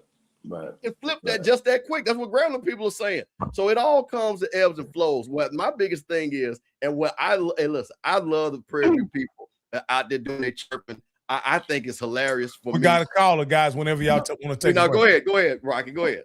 Caller, you're live on HBCU Coaches Corner. What's your name and where you calling from? Benjamin, gentlemen, how you doing? Hey, how you doing, Benjamin?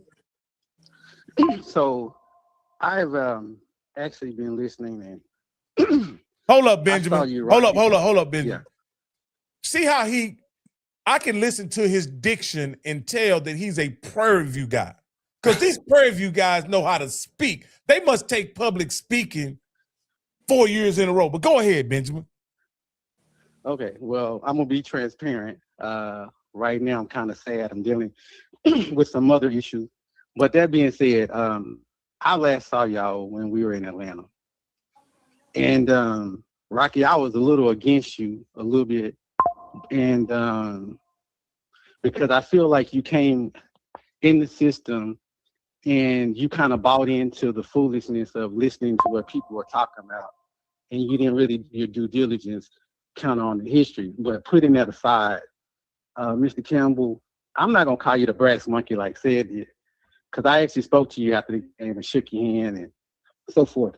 But what I would like to tell you is either you and other SWAC schools like to talk about Prairie View when we were down.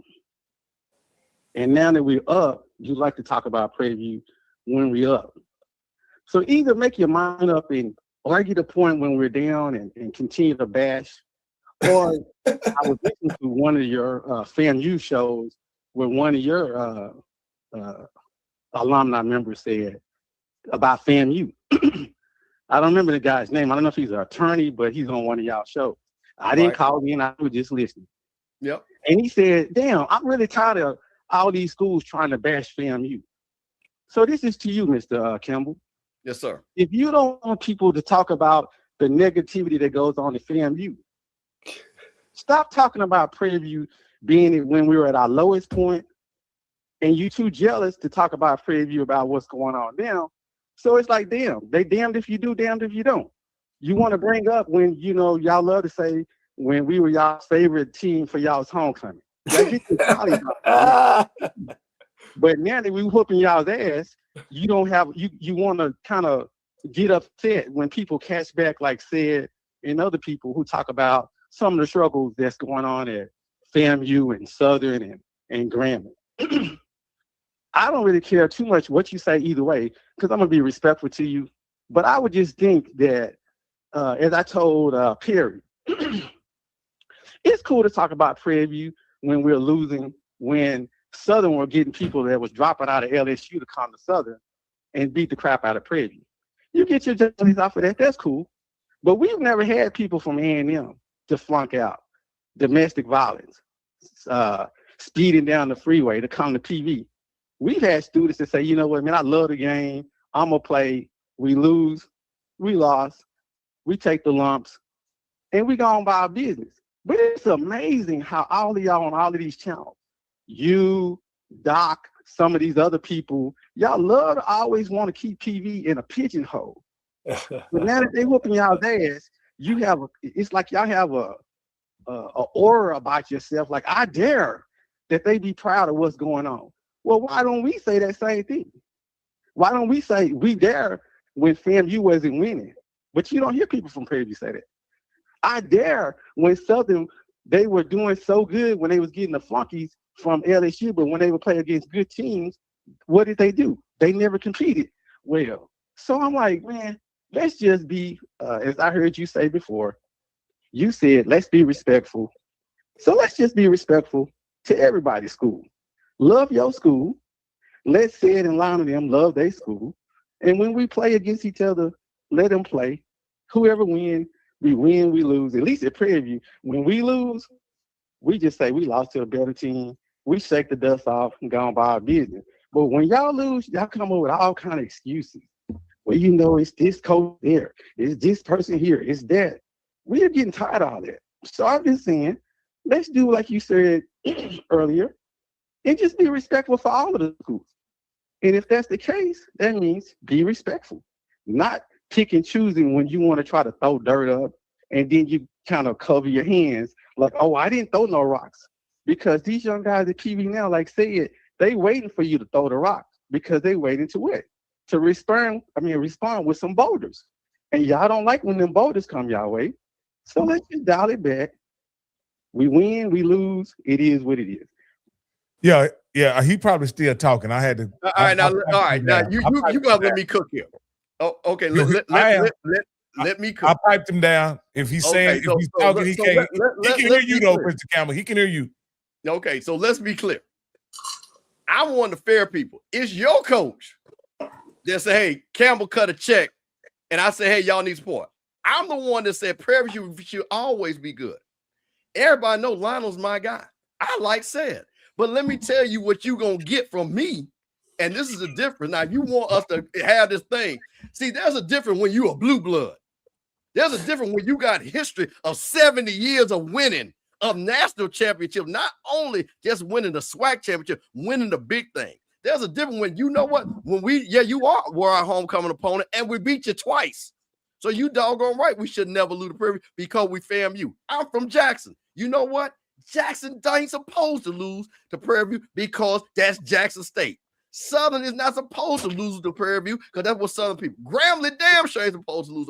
So don't be mad because we doing a little bit of talking. But don't you ever think that I'm going to hide my hand because one thing I'm going to do, I love Prairie View. I love T-Jack. I'm glad you guys got a voice. But if you think that the big dogs are going to sit up there and let the Chihuahuas bark and think we ain't going to bite back, bruh, you ain't ready for this. So I'm just telling you this to my Prairie View folks, and this ain't got nothing to do with the coaching staff, AD Golf, and there. Those are great people. This is trash talk because you come on this show to trash talk, but I'm just letting you know, bro, we FAMU and you ain't. Did he just say Chihuahua? I did. Mr. Campbell. So I did. Because we all having fun now. Because don't be acting like I'm disrespectful. See, it's very strong because everybody knows me. And that's what I'm saying. No, because you were saying I'm hiding my hand and stuff doing it, bro. We don't do that. No. I'm just saying. I'm seeing it from the standpoint you said out of your own mouth, maybe a year ago, about being respectful. All of the universities being respectful to each other. That came out. Wait a minute. Hold on. Wait a minute. I want to clear it up. Wait a minute. Let me clear it up. Wait a minute. Let me answer that. What I've always said, and this is my through line, and I'm always serious about this.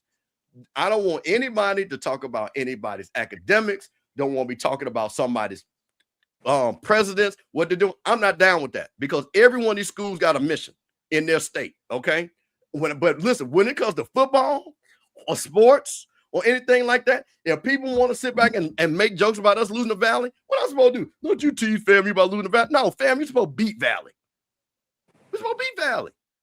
All I know is I'm gonna just say, can you answer these questions? Yes or no? Easy. Let's go. The last time Prairie View played Grambling, who won? Y'all won. The last time Prairie View played Southern, who won? Y'all won. The last time Prairie View played FAMU, who won? Y'all won. Now I'll flip it. The time before, excuse me, FAMU beat Prairie View 1 time, 2 times. 3 times. Say, we played y'all 3 times. I thought it was 2 times. No, it was 3. No, we played you 2 times in 1 year, then we went down there and beat y'all. Well, no, that's what I was talking about. In 1 year, y'all played us. Okay, go ahead. The year before, y'all won twice. Right. Okay, that's all I was saying. I wasn't saying. I was like, how do we play y'all 3 times? So the year before, y'all won twice. Yeah. Okay, right. I think. So let me ask you a question. Can I ask you a question? Yes, sir. Yes, honestly. When FAMU went to the Celebration Bowl, did they win it? Yes, sir. That's a yes or no. When Grambling went to 2 times, when Grambling went to 2 times, did they win one of them? I believe they did. When Jackson State went 3 times, did they win one? I believe they did. So you see the difference? So you can move the thing anywhere you want to move it. You can what you did. See, no. This is what no. Let me tell you what no. This is what you no. You guys had this is what I'm talking about errors. You had a good season. What? No, listen, hold on. You guys had a good season, but a great season does not make what a decade of dominance, an era of dominance. I agree with that. That's my point. What you saying that hypothetical? Hold on. What you say is, can you say this? I'm just asking because we don't know what's going to happen. If Prairie View wins the national championship this year, that would have been 2 years back to back going, and they split, correct? Okay. You did what Grambling did first. No, I'm just saying, if that happens, would you say, respectfully, would you put that based on the way you're trying to, separate, would you put that with the FAMU and the Gramblings? Oh, well, listen. Okay. This is what I think you're missing. Go down there. Listen, this is my thing. You guys, like Coach said, you guys won the West 3 out of 5 years. I never said anything was wrong with it. I'm not going to do like no, I'm not talking about that. Okay, but wait a minute, I'm giving you credit. So my point, but there are levels to this. I don't think we want you. I don't think they want your credit because you've done so much other stuff. But if they win the national championship, would that be on the same scale of the FAMU? Well, yeah, because that means there will only be 4 schools out of the 12 that have ever won a Celebration Bowl.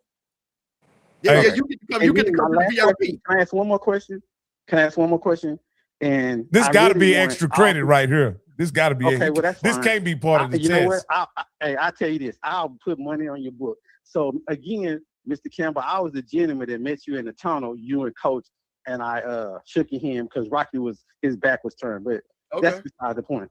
What I was going to say is, can all 3 of you agree, or can you tell me of another school, blue blood or not, that they could have lost their football program like Prairie View did and bounced back the way Prairie View did?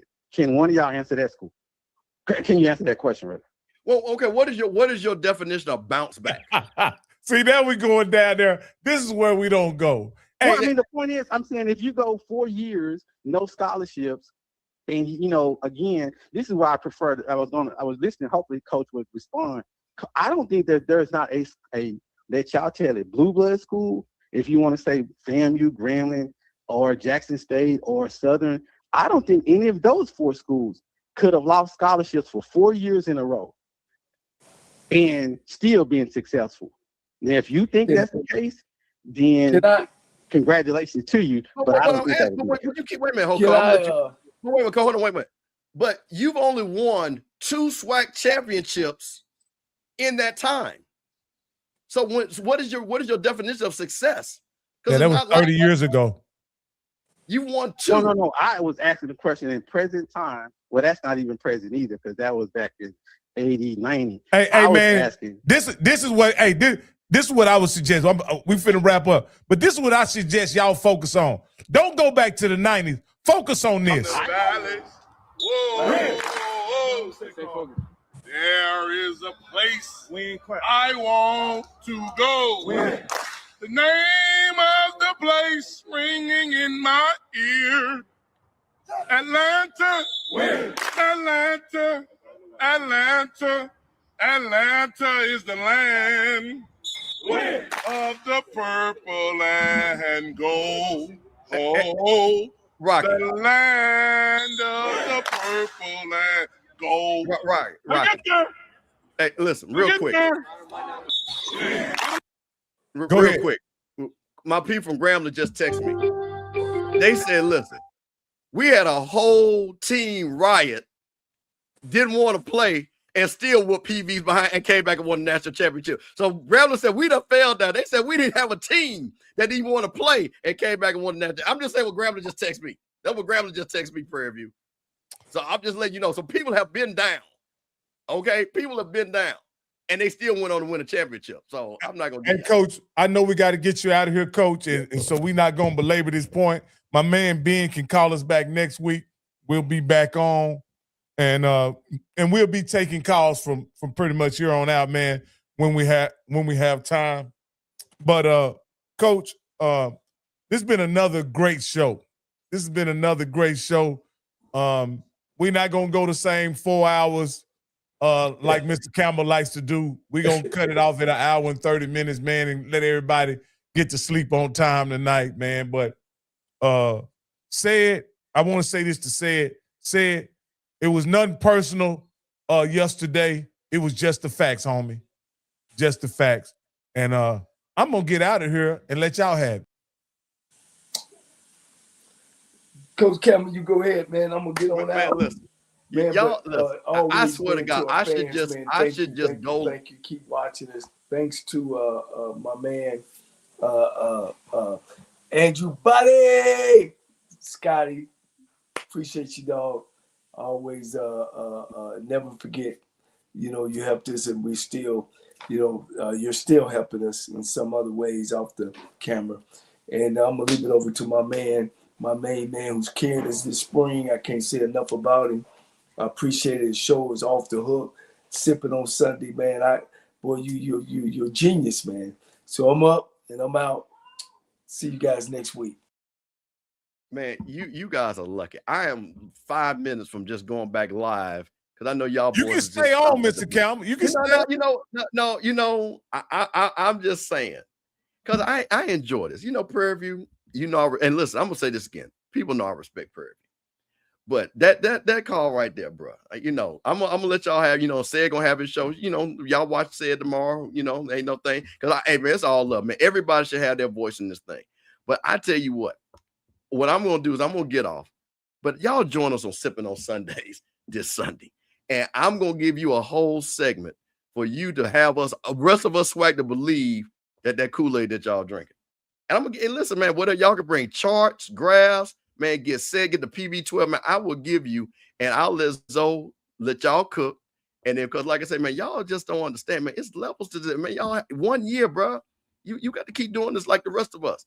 We know what this thing looks like. But y'all, hey, we'll see. We'll see. But no, we listen, he said, let me go. Listen, man. I will stay on for a few more minutes, man. Just real quick.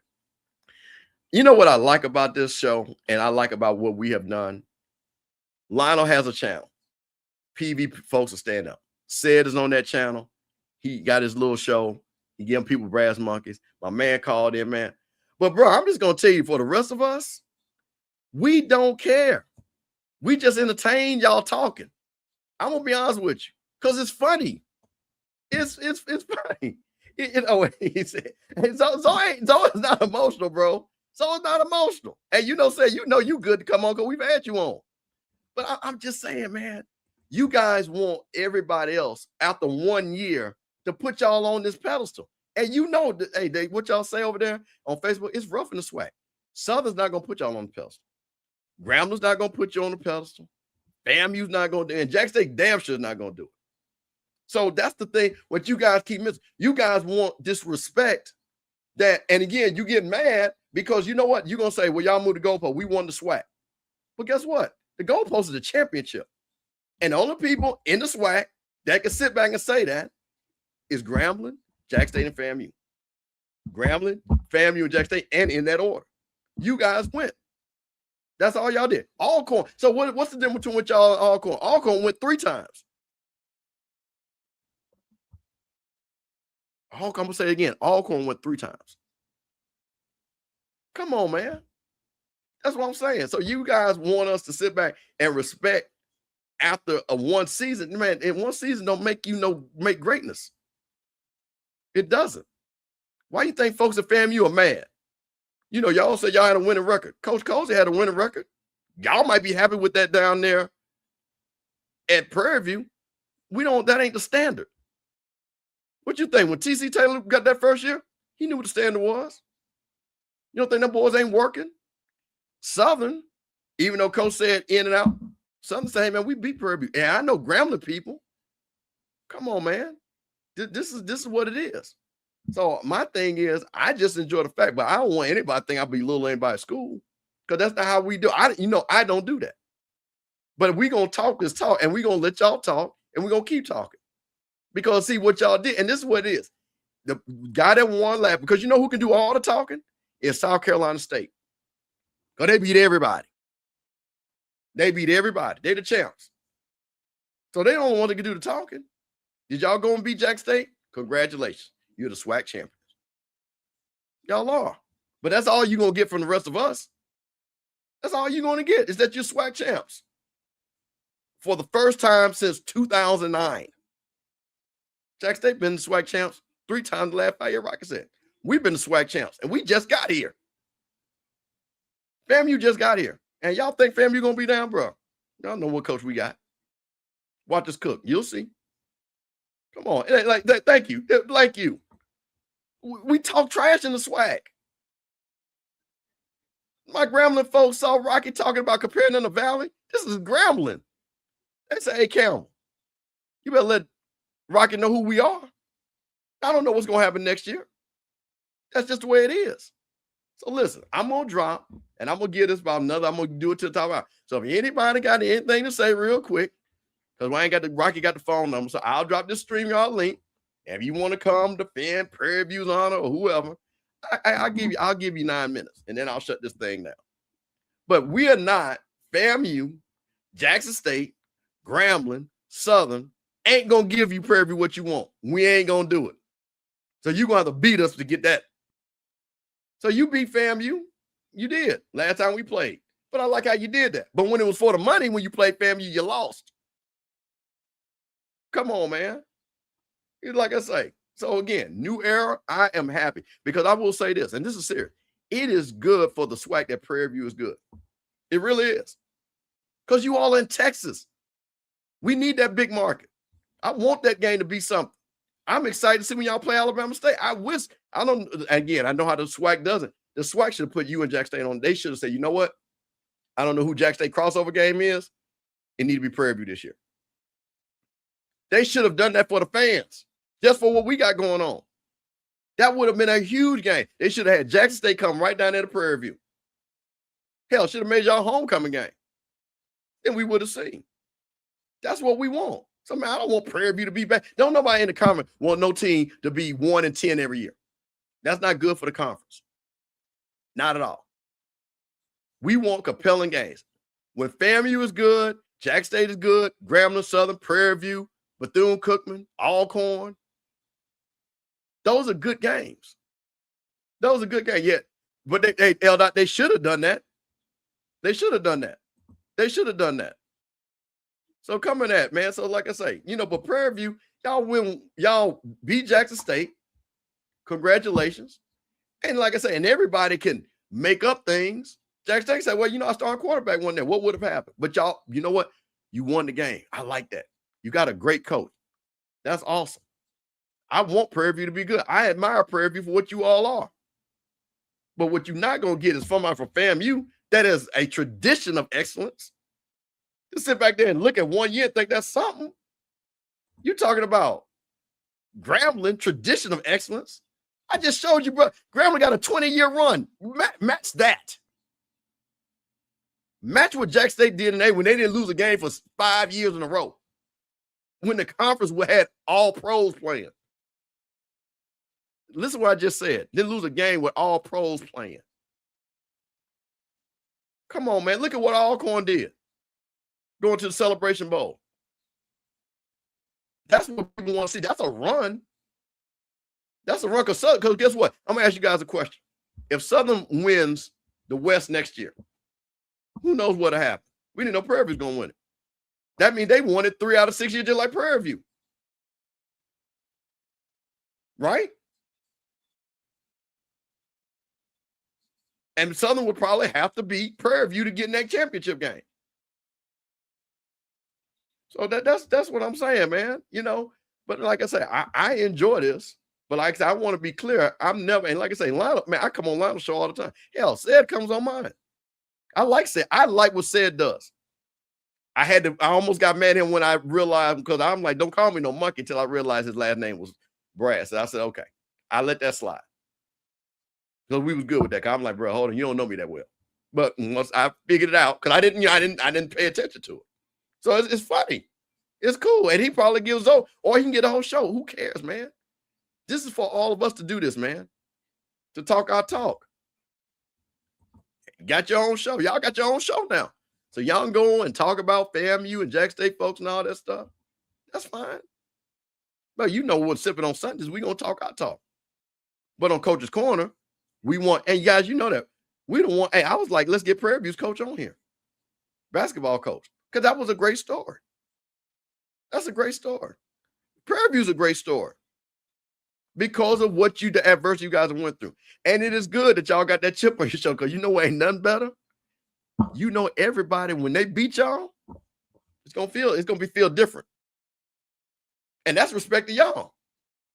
Because trust me, I know Alabama State want to make sure they don't lose to y'all. I know Southern want to make sure they don't lose to y'all. I know Alcorn doesn't. I know Grambling doesn't. That's facts. So you guys, as they say, you move to the big boy table. The question is, can you keep a seat there? That's the real question. Because you can't just come to the big boy table like, you know, like at Thanksgiving and, you know, because the extra chair and then, you know, you're about 12 years old. They let you sit over there with the grown folks. You got to have a permanent seat. That's the real deal. Can you get a permanent seat at the table? Now, you got a great coach. I believe you guys will. I think every year in and year out, Prairie View is going to be a force because Coach T. Jackson is a great coach. You got a great AD. You guys are raising money. I think that's good. You say you back there. Okay, hold on. Mr. Said. Good evening. Productive people from Prairie View. That's what's up. Good evening. I mean, you got to talk a little bit louder because I know you got that. Can you hear yeah, me? there you go. There you Can go. you hear me? All right, cool. No, I'm not on my production setup. Hey, you know, great show today. You know, I'm gonna, you know, stop it and go rewatch the beginning of it. You know, I didn't catch the beginning, caught the back end. Good show as always. Look, shout out to you, Mr. Campbell. You keeping these, you know, SWAC streets going. I think, you know, it's much needed. It was quiet out there. And even after the spring season, we still talking about SWAC football. And we hadn't even got to SWAC Media Day. And that's in July. Bro, we talking about Prairie View. How about that? Come on, man. Y'all got to get used to that. Y'all better get used to it. You know, it's a new era. It's a new day. You know, PV. Let me ask you a question. Are we supposed, is this for y'all? Okay, question. When y'all say it's a new era, are we supposed to believe, let me say, because I know what the answer is. I'm just saying this for the joke. Are we supposed to believe and care? I don't think we really care as much. PV is going on offense. We're just dictating the narrative. That's what's happening. Whether people care or not, you know, we leave that up to them. But we see people really care because people in their feelings. You know, PV is not being defensive anymore. We're not in a defensive position. We're now in an offensive position. And it's putting people in an uncomfortable place. That's the real story behind what's going on, to be honest with you. Now, when you say uncomfortable, because I want to understand this. Because again, we see the dialogue between, of course I see it between you all and Jack State because y'all beat Jack State. But why do you think, and you even said, you put in the chat that TC Taylor, why do you think Jackson State would be uncomfortable? Because Jackson State has used to being the bully of the SWAC. They have used to being the digital bully of the SWAC. When you go to their stadiums, most of the stadiums around the SWAC are pretty friendly. It gets a little nasty at Southern sometimes, but I mean, most people can agree Jackson State people are almost like Dallas Cowboys fans. They're probably the most annoying fan base that's out there, and probably one of the most aggressive vocally. Even being at some of the games, I went to use the restroom at the Jackson State game one time with my PV jacket on. That year we played Dion. Oh my God, just some of the most nastiest fan base and people. It was so at the end of the day. Now wait a minute, hold on, Kyle. I want you to now. You know what? I'm gonna say this. I'm shocked. I'm gonna say this. I've been in that stadium. I've seen, and again, you can't get no ugly between Jackson State and Southern, because and I'm saying this no disrespect. Jackson State actually cares about Southern for a whole bunch of different reasons. Even I'm shocked that happened because Jackson people usually don't do that. So it's a new generation. So it might be, again. Now the tailgaters was nice, you know what I'm saying? Okay, yeah, because and the older people, we got food, all that. So let me just give a full capsulization. But when you talk about the fan base, oh my God, look at the podcasters. Run them down. Almost unorthodox podcasters are all on the J State side. You can name them. But we're not gonna do that. I'm not gonna name them. Yeah. Don't do that because I don't want nobody to think we. You can name yeah, them all. yeah. Don't do that. But let me. Most unorthodox, but it's cool. But wait a minute, when I said, but you done came in and you giving folks Brass Monkey Awards. Are you not following that same path? Oh, for sure. I've given Brass Monkey Awards to PV people. No, we know.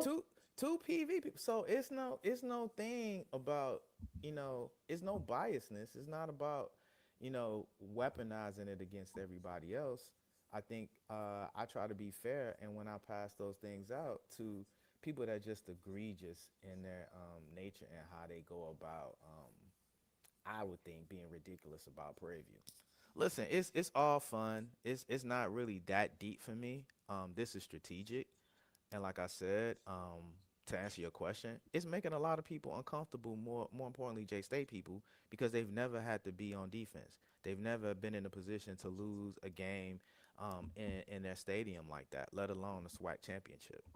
The amount of arrogance that you felt in that stadium with them thinking that they were going, one of the most delightful games for me last year, to be able to walk in that stadium and punch Jackson State right in the mouth from the beginning of the game all the way to the end.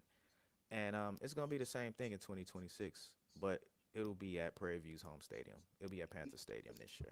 Okay, well, I'm going to say one thing and say, I appreciate, like I said, man, listen, got a lot of respect for everybody that's doing this thing. Because like you say, as I say this again, I know it sounds like broke record. Didn't have this when I was growing up. Had to listen to white folks on AM radio. We didn't have technology like that. But I'm going to tell you this, man. And, of course, Jack State folks felt they were going to, hey, they had their rooms booked. Mike Reed was already, hey, Mr. Come pick me up in the Escalade. Mike Reed was ready. Yeah. You guys did them. And for people, and I'm saying respect, people thought they're impossible, right? Because they were a dominant team. They was rolling. They had a quarterback, got hurt, but got, they had all that talent on the squad. But you guys had a great game plan. We exposed them, Mr. Campbell. We exposed them, and it's only going to get worse from here. I'm here to tell you. We exposed J State. The cupcake schedule, has put a mirror over everybody and created a mirage. It's not what it is. And after we win this year, you're going to see mutiny within the Jackson State ranks. I'm trying to tell you. You're going to see mutiny in the Jackson State ranks after this year, after losing the PV again. It's already a split between should they play a tough schedule, should they not, how are they going to dress? You have the sick part about Prairie View is that we have a very vocal coach, and I'm gonna say this: that's what really J State really envious of. They wish they had a coach like ours that matched their, veracity as a fan base. But to have a quiet, non-visible on social media coach, really quietly for them, it kind of annoys them. They won't say it in really public spaces. But a lot of what they have towards PV is they wish they had a Tremaine Jackson. They wish they had a coach that was social media, culturally relevant, very had orator skills, and was kind of front facing in a lot of these scenarios. And Well, that's really what's up. well, They okay. about. Well, I know TC Taylor a little bit. I'm not gonna say I'm his best friend. I know a lot of people. I remember we played. He also reminds me of my coach Quinn Gray. But let me tell you something about guys like that. Because first of all, TC Taylor's not no little guy. Okay, he's a big man. If you ever stand there, he's a big dude. And I'm gonna tell you, cats like that, they do they talking to their team. And you know those type of dudes, and those are guys, the scariest type of guy. Now, T-Jack, because see, let me say, T-Jack had to do that for you. Because you know what's the best thing for T-Jack? He gave y'all confidence. Because y'all didn't have that confidence. And that's what T-Jack did for you. We, FAMU and Jackson State and Grambling, we don't need our coach to be, yeah. Because you know what? Those brands go out there and do it on the field. We don't need Coach TC Taylor be running his mouth. For what? When they went on the field. You think we care about Quinn Gray? Quinn Gray ain't no quote machine. He's been on the HBCU Coaches Corner twice. He ain't going to be around there. He joked about singing in Atlanta. But I tell you one thing about Quinn Gray. You ain't going to mess with him. And he ain't to be played with. Same thing with TC Taylor. So I think you guys, and again, I know say you're a little bit old, but this is why I don't like social media. You guys think social media is real life. And grown folks don't care. Because you know the people, like even when people say something to me, you know the biggest thing I laugh at? They ain't got the money I got, and they ain't did the things I've done. Because if you see me in the streets, you ain't gonna say it. And I ain't number 5'7", and I ain't never been worried about a fight. So this is for y'all. So you guys are the one. That's why I think Jack State people get charged up, amped up, because it was your coach. Y'all needed that because again, you guys didn't have the coach. You guys been to the SWAC championship twice. Y'all weren't doing all that talking. We always was doing it. That's the problem. No. See, PV okay, wait a minute. everybody. People in the chat. Well, when Bubba and Dooley was the coach, and they were going, were they doing all this talking like they doing with T-Jack? Put it in the comments. Listen, PV versus everybody existed prior to Coach Jackson. We were I'm already not down. in- Yeah, Lionel was, yeah. we were But already in bro, existence. bro, you Already. went okay. First of all, y'all did not coin that phrase. They got JSU versus everybody. They got FAMU versus JSU this, No, JSU but I'm saying that. I'm specifically saying Lionel and the platform existed prior to. Right, but bro, I'm talking about the way now. Lionel again. I'm talking about bro. Didn't know, and I'm saying this. You, Isaiah, G Boom, all them guys, even the young lady that's around now that do the big talk, bro. Y'all wasn't doing that talking with Dooley and Bubba was y'all coach. I was always doing that talking. Ask off script. I was always. Well, doing okay, that. you know what? I'm glad. You know what? I'm I glad you said. always- Hold on, wait a minute. always. I'm glad you said because you the same guy. Because let me tell you something. And Scotty called me. He said, "Mr. Campbell, I sent Scotty your video, right?" He said, "Ain't that the same guy? When they lost, I could never find him." That's what Scotty said about you. And you know, said we could not find you. Oh my God. Now, yeah. See, we got receipts on that. Scotty is the same guy that bet me that PV wasn't gonna win in the top 2 in the SWAC, and we end up West, and we end up winning the West. Never found off script to pay up on that. Okay, wait a minute. How much Scott owe you? No. It's not about the money. It's No. principle. It is no. Cause no. How much he owe you? I'm not gonna say on a public platform. Oh, okay. All right. Well, hey, I'm gonna make sure because one thing, Coach, shout out to the off script channel that we on. Shout out to Rocky Mill channel that we on. HBCU Coaches Corner after dark, doing a little bit. Said my guy coming out there, but bruh, all I know is you would come on and listen, man, because you know I'm one of the contributors of off script. You come on there, do your talk, and then y'all lose, and then we couldn't find you. And we talking about exactly. I will say this in my defense, Mr. Okay. Campbell. They be doing the show live right after the game. One thing you know, I'm at the game. I'm at all the home games. I'm a season ticket Said they holder. used to do outspoken on Monday just when they were looking for you. I don't remember that. I Oh, call okay. in. What? I call in, and it was all, you know, this and that. Crook, listen, neighborhood troll, listen. Now, you know what I'm going to tell you. Because Scotty don't make me have Scotty drop a video on you about when him talking about liquor. I'm telling you, I literally talked to him about you just the other day. Bruh. He'll tell you my long storied history with him. Exactly. And part of history is when y'all got ghost, when y'all lost to FAMU, to Jack State twice. Oh, no, I was in them streets. I was in them SWAC streets. We'll go back through the clips and find them. I was in them SWAC streets. All right. Now, I might have been on the other side, on the Jackson State side. I was on a few of them Jackson State podcasts. See, Emmett, listen, let me tell you something. Man. We got some old school off-script listeners. Emmett, Adrian, all these folks. Listen, bro. Listen. I'm just gonna say my point. You all would not listen. Bubba was my guy. Dooley, I knew Coach Dooley when he was at Grambling. I know his daughter very well. Outstanding young lady. Y'all were not doing that talk until you had the big dog. For sure. I'll concede that. And now all y'all coming out now, all of a sudden it's more than 12 of y'all now. 13, 14, 15, 16 y'all.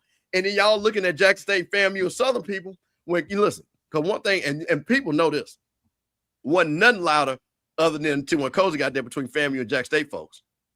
Because we came in this, and everybody know we came into SWAC, didn't give a damn talking. We came in talking. That was FAMU. And we still talking. Crook no. No, that's all good.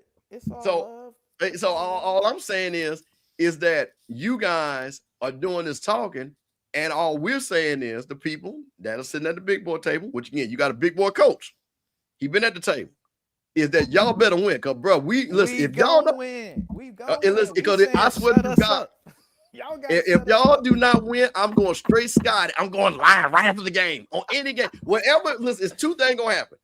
If it's a game that eliminates y'all from the West, or y'all lose the SWAC championship, I'm going live and I'm going live for 8 hours. Everybody can call it. Mr. Campbell, how? The numbers, the stats, the recruitment, portal, returning players, coaching. It's a pipe dream. PV is running the tables, and it's going to be even uglier this year. Now that coach got a whole year remember last year's his first year. Now he got a year of the actual SWAC and got his, his proverbial legs up under him. His staff is in place. It's going to be worse this year. And we got a week 0, which we didn't have before. So we getting tuned up week 0. So week 1, TSU it's not going to even be the same. It's going to be ugly this year. I'm going to be honest with you, Mr. Campbell. It's going to be ugly this year.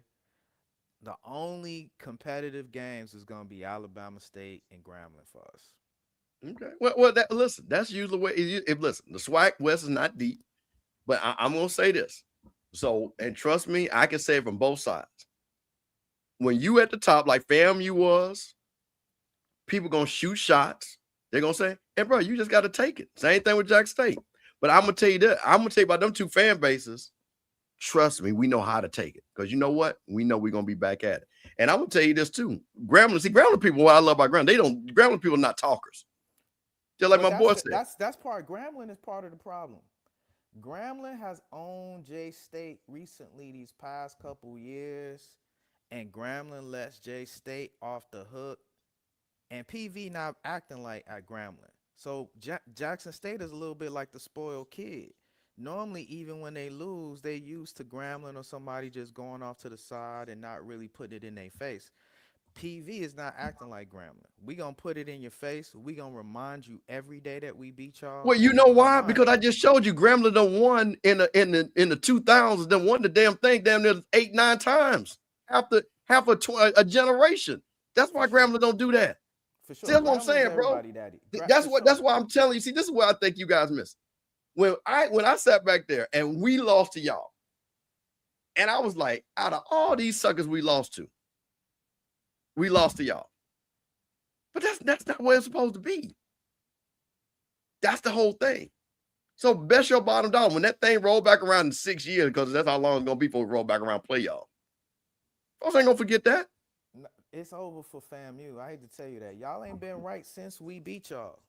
Bro, listen. No, okay. I'm gonna Y'all say ain't this. been right since y'all Listen, came to Panther Stadium. And we no, no, was no, no, right. no, no, no, no, no. I'm gonna help you out. It ain't y'all. Coach It- Cozy. Okay. See, there's a difference. We got a coach. I'm telling you right now, we got a coach that's 3 of those losses are automatic wins right now just because we got an actual coach. I can guarantee you that right now. I can guarantee you that right now. Because if you don't think Coach Quinn Gray is not a good coach, then No, I'm not saying Coach Gray, but a lot of the problems at FAMU that normally y'all played to get to where y'all at, y'all not in that same situation no more. Y'all got to do right with them grades. Y'all can't play funny with the recruits no more. Y'all man, was playing close to the line with the recruits. Y'all ain't got that. Y'all ain't got man, that advantage no more. listen. Do you? Okay, I'm gonna say this and say it. Listen, you do realize we have the SIAC Player of the Year as our quarterback. Yes. Okay. I do. Do you realize that at worst, because you would agree playing does mean something, right? And your coach came from D2, okay? And we've seen D2 players play, right? You'll agree that they can play, right? Yeah. So we have the SIAC Player of the Year quarterback. At worst, we got the third best quarterback. At worst, third best quarterback in the SWAC right now. Yeah, but the rest of skill positions y'all lacking on. Bruh, Defense. Nah. I'm gonna say this again. O-line, D-line. Well, okay, all right. Well, you've analyzed the team, and when you see we won 8 games, I'll say I told you so. Tell you that right Y'all now. winning 8 games this year? Is that what Listen, you calling? we listen. We lost. I'm gonna tell you this. I'll make it simple. Hold on, 8-1. wait, Y'all hold on, going no, wait. I'll help you out. Hold on, I'll help you out. We're not losing Valley. There goes 6. We're not losing Bethune. There goes 7. Right there. And we beating everybody else. We usually What's beat. your SWAC? Well, not your overall record. What's your SWAC record in your SWAC games out of the 8 SWAC games? Okay, that's what I'm saying. We were 4-4 last year. Correct. So you saying Okay. y'all going 8-1? No, I'm talking about overall. Oh, overall, we're going to win 8 games. What's I said we're y'all going to SWAC win record? 8. We'll probably go, if I'm being honest, we'll lose to Jackson State. That's 1. We'll lose maybe let me tell you something. Because I'm just going because they got Andrew Body. That's 2. Who else we going to lose to? Exactly. We're going to lose to Alabama A&M? We're going to lose to Valley, Arkansas Pine Bluff, Southern. See how that works? See, coaching right there just gave me 8. That's what I'm trying to tell you, bro. Okay, so y'all going 4-4 again. All right. No, we're not going 4. We went 4-4 last year. So we beat Valley, Bethune-Cookman. That's 5-3 right there. I don't know. Okay. Bethune-Cookman, they ain't playing around. Bro, listen, if we had to play any type of coaching defense, Coach Woody might not be here right now. They play up. They get up for y'all. Bethune-Cookman get up for y'all. Man, listen, I don't want to hear nothing about that. Right? We don't want to hear that. There you go. We ain't gonna hear that. There you go. I'm just telling. See, when I laid that out, you see how you like, oh well. Now you gotta say Bethune-Cookman getting up with us, bro. Okay. All right. Well, listen, said. What said before you go, tell people where you at tomorrow night so we can watch the show and see who you gonna disrespect tomorrow. It's all good. You can check us out. PV versus everybody on YouTube tomorrow at 7 o'clock. I'll probably be a little late because I normally do my notes around now, and I called in on this show, so I gotta catch up. Make sure you come in a little bit later. So y'all check him out tomorrow because he probably gonna disrespect Zoe and me in my show tomorrow. No, y'all not on there. We ain't get. Oh man, so they do enough. Oh man, well it must be really somebody bad then. No man, y'all not on there. That's too easy. Oh, okay. Well, listen, man, he gonna have somebody there. I'm disappointed, Zoe. I thought Zoe gonna be back to back on this thing. Nah, I ain't gonna do Zoe like that. I know Zoe passionate, and he's a loyal J State. I give Zoe this. Zoe is the most sane Jackson State podcaster out of all the podcasts. Oh, 100%. Because Zoe about facts. That's why we do sipping on Sundays. Sunday nights at 9. Yeah, he the most sane one out of all of them, and that's a lot of people. You talking about like at least 10 podcasters. Yeah, you know. Yeah, so and we still on because we had preview folks want to come in here and chime in, try to find out why we need to respect them. So I wanted to get them. My man like had you hot too. I don't even know who he Oh is. no, I no, wish oh that no, no, brother no, no, hit no, me no, up. no, no, no, no, no, no. He did no. You listen, bro. I don't never sweat. I thought it was funny, but if you gonna come on the show and do that big talking, I gotta get in my big talking voice, bro. You know what I'm saying? That brother, I don't even know who that was. Yeah. Oh yeah. Oh man, I do remember him. So yeah, you need to listen, but you're not gonna come on here and try to ask me questions and think I ain't gonna ask you the question right back because you can ask the question where you want. Oh well, man, y'all, we don't beat everybody. Like last year. That's it. Now 1 year. That's okay. Hey, but Mr. Campbell say this. A lot of people out of body when it comes to PV, and we gotta educate y'all on the stats. Rocky did, and I'm gonna talk about this in depth tomorrow. Rocky cleverly picked the 5-year period. When you pick that 10-year window, PV has the most winning SWAC record out of all the SWAC schools. You know what? There's no way y'all got more wins than Grambling. That's not impossible. Now we do. In the 10-year stretch, when you put all 10 years together. So wait a minute. So you're going. So wait a minute. Hold on. Okay. So the 10. So you're going from 2016 to 2026. 2025. Yep. 2025 to 2025. Yep. If you go that 2025. Okay. And let me ask you a question. But then I got another question for you. Because you got Jay. Because you know what Jay State got in all those 5 years. Oh no, they were bad. You got 3 win seasons. Yeah. No, they were bad. 3 win seasons in all those 5 years. No. What you got PV? That you got some 8-1 seasons. You got some 7-1 season. 1 year Grambling went 9-0 and we went 8-1, and we didn't go to the SWAC championship, and we was dominating that year. But 1 year Grambling went 9-0, we went 8-1, and because Grambling went undefeated, we didn't go, and our 1 game was lost to Grambling in the State Fair Classic, and we didn't go. We went 8-1 that year. And how many times in that 10-year period y'all won the SWAC though? No, we hadn't won in the SWAC since 2000. So see, this is what you about to do. See this. Okay, hold on. I'm listen. We just said. See, this is slick. Wait a minute. Listen, but listen what you're gonna do. So in that 10-year period, I know Alcorn won it 3 times. Y'all only won it once. Jack State has won it at least 4 times in that period. We know they won 3. Yeah, in that period. They won 3. So okay, so wait a minute. 2 with Dion and 1 with TC. Okay, so hold on. So that's 3. So that's 6. Grambling won 2. That's 8 right there. So what are you talking about? So I just counted 8 just real quick in the 10 years. So 8 championships between Grambling, Alcorn, and Jackson State. No, I'm not discounting your point. I just brought up the point about winning this record. That's it. Well, see, but what you try, but bro, if you skating around and y'all ain't never won the thing, and I just say in the 10-year period, 2 teams won it 3 times. Grambling won it twice. So you're not even in the top half of that. Hell, we won as many as you won. Yeah, but what you just noticed is that what I just brought out is the fact that 2 of those teams are from our division. And like I said, wait a minute. Okay, hold on. Wait a minute. Now, say it. You do know I can make that FAMU argument. 2 years in a row, the only loss we had. Yeah, no. FAMU was doing their thing. Oh, okay then. So come on, man. I can't give you that. I can't. Come on, man. See, listen. I think I have a greater respect for FAMU. It was just a raw deal. Dion came into the league. FAMU would have really been running the SWAC when they came in. It just was unfortunate. Well, no, it's okay because you got to say, man, listen, I'm about competition. Like T-Jack. That's what y'all say. I'm about we won't listen. Because trust me, ain't gonna be nothing better when we see y'all in that SWAC championship and Coach Gray light y'all boys up. Well, we won't be next year. It for sure won't be next year. It won't be next year. But we'll see y'all in 2 years.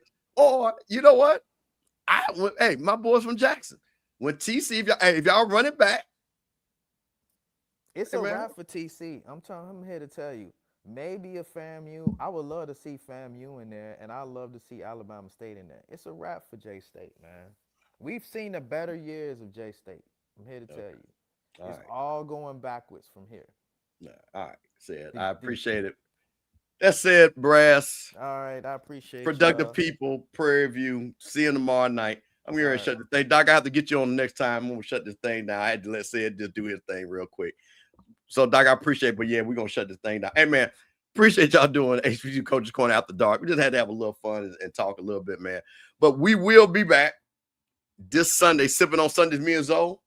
Got some big things to talk about. We're not going to be talking about Prairie View. I can tell you that. We done did the Prairie View. Ain't talking about Prairie View. We're about to talk about some other stuff. And then on Coach's Corner, we are going to try to reschedule Coach Chris Wright, but we're working on some other coaches, man. We really appreciate y'all, man. Watch us, man. Please like, subscribe, both the Rocky Mill channel, both the Off Script channel, man.